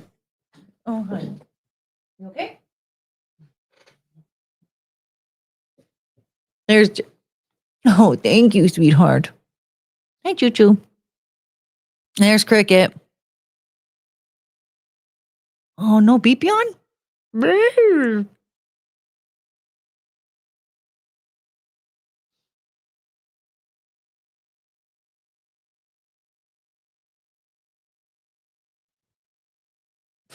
Oh, thank you. That was very nice.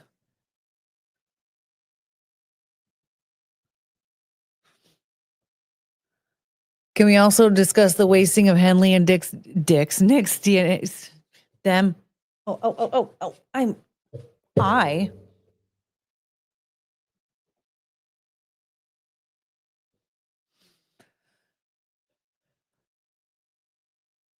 Can you, okay. All right. Yeah, no, that's, yep, no, just lay down on top of your sister. That's fine.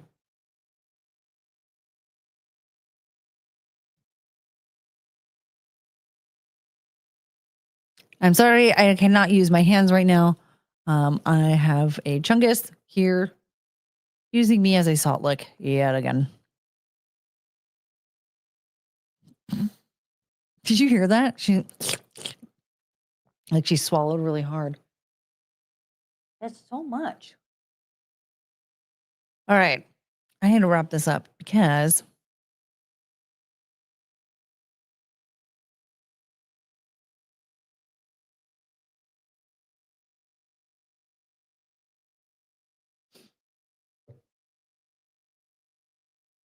let's just sit here in silence while my dog bathes me.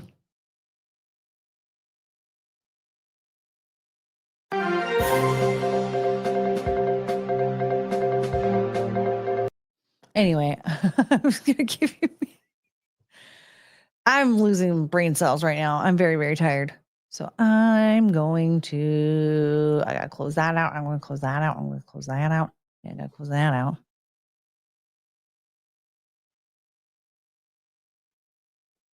Hey, Cricket, do you need something? I love you. She might need a potty again. Oh no! Okay.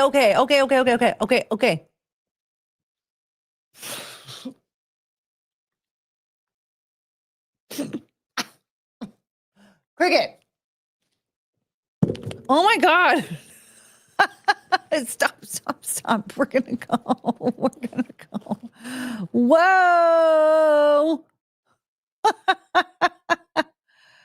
All right. I'm gonna go. Adam's playing Jackbox. Okay, great. Let's all go watch Adam play Jackbox. I gotta get ready for bed.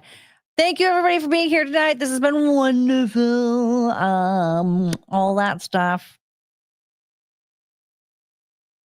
Whatever.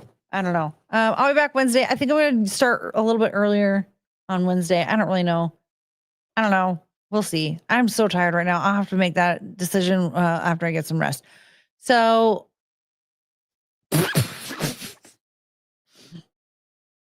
Cricket's forcing me to pet her. So but we'll be back Wednesday. So in the meantime, remember, nobody likes doing Trust Falls Alone. Bye. I guess that just means we're having to do this again. Oh no.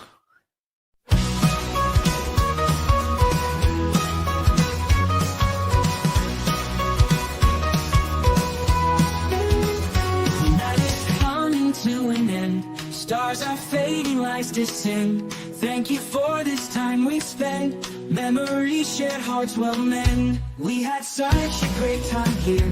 Laughter, love, and moments dear. Every smile, every cheer. Now it's time to disappear. Oh, I will miss you till we meet again. Take care, my friend, my heart will tend. Until the day we start anew,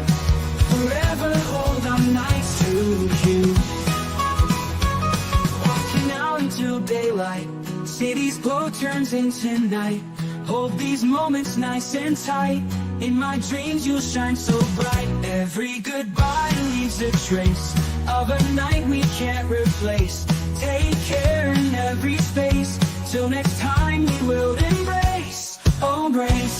I will miss you till we meet again. Take care, my friend, my heart will tend. Until the day we start anew. Forever hold on nice to you.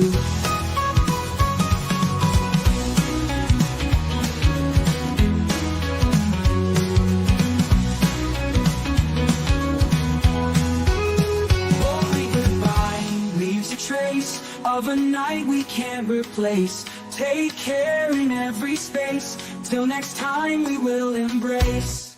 Oh, I will miss you till we meet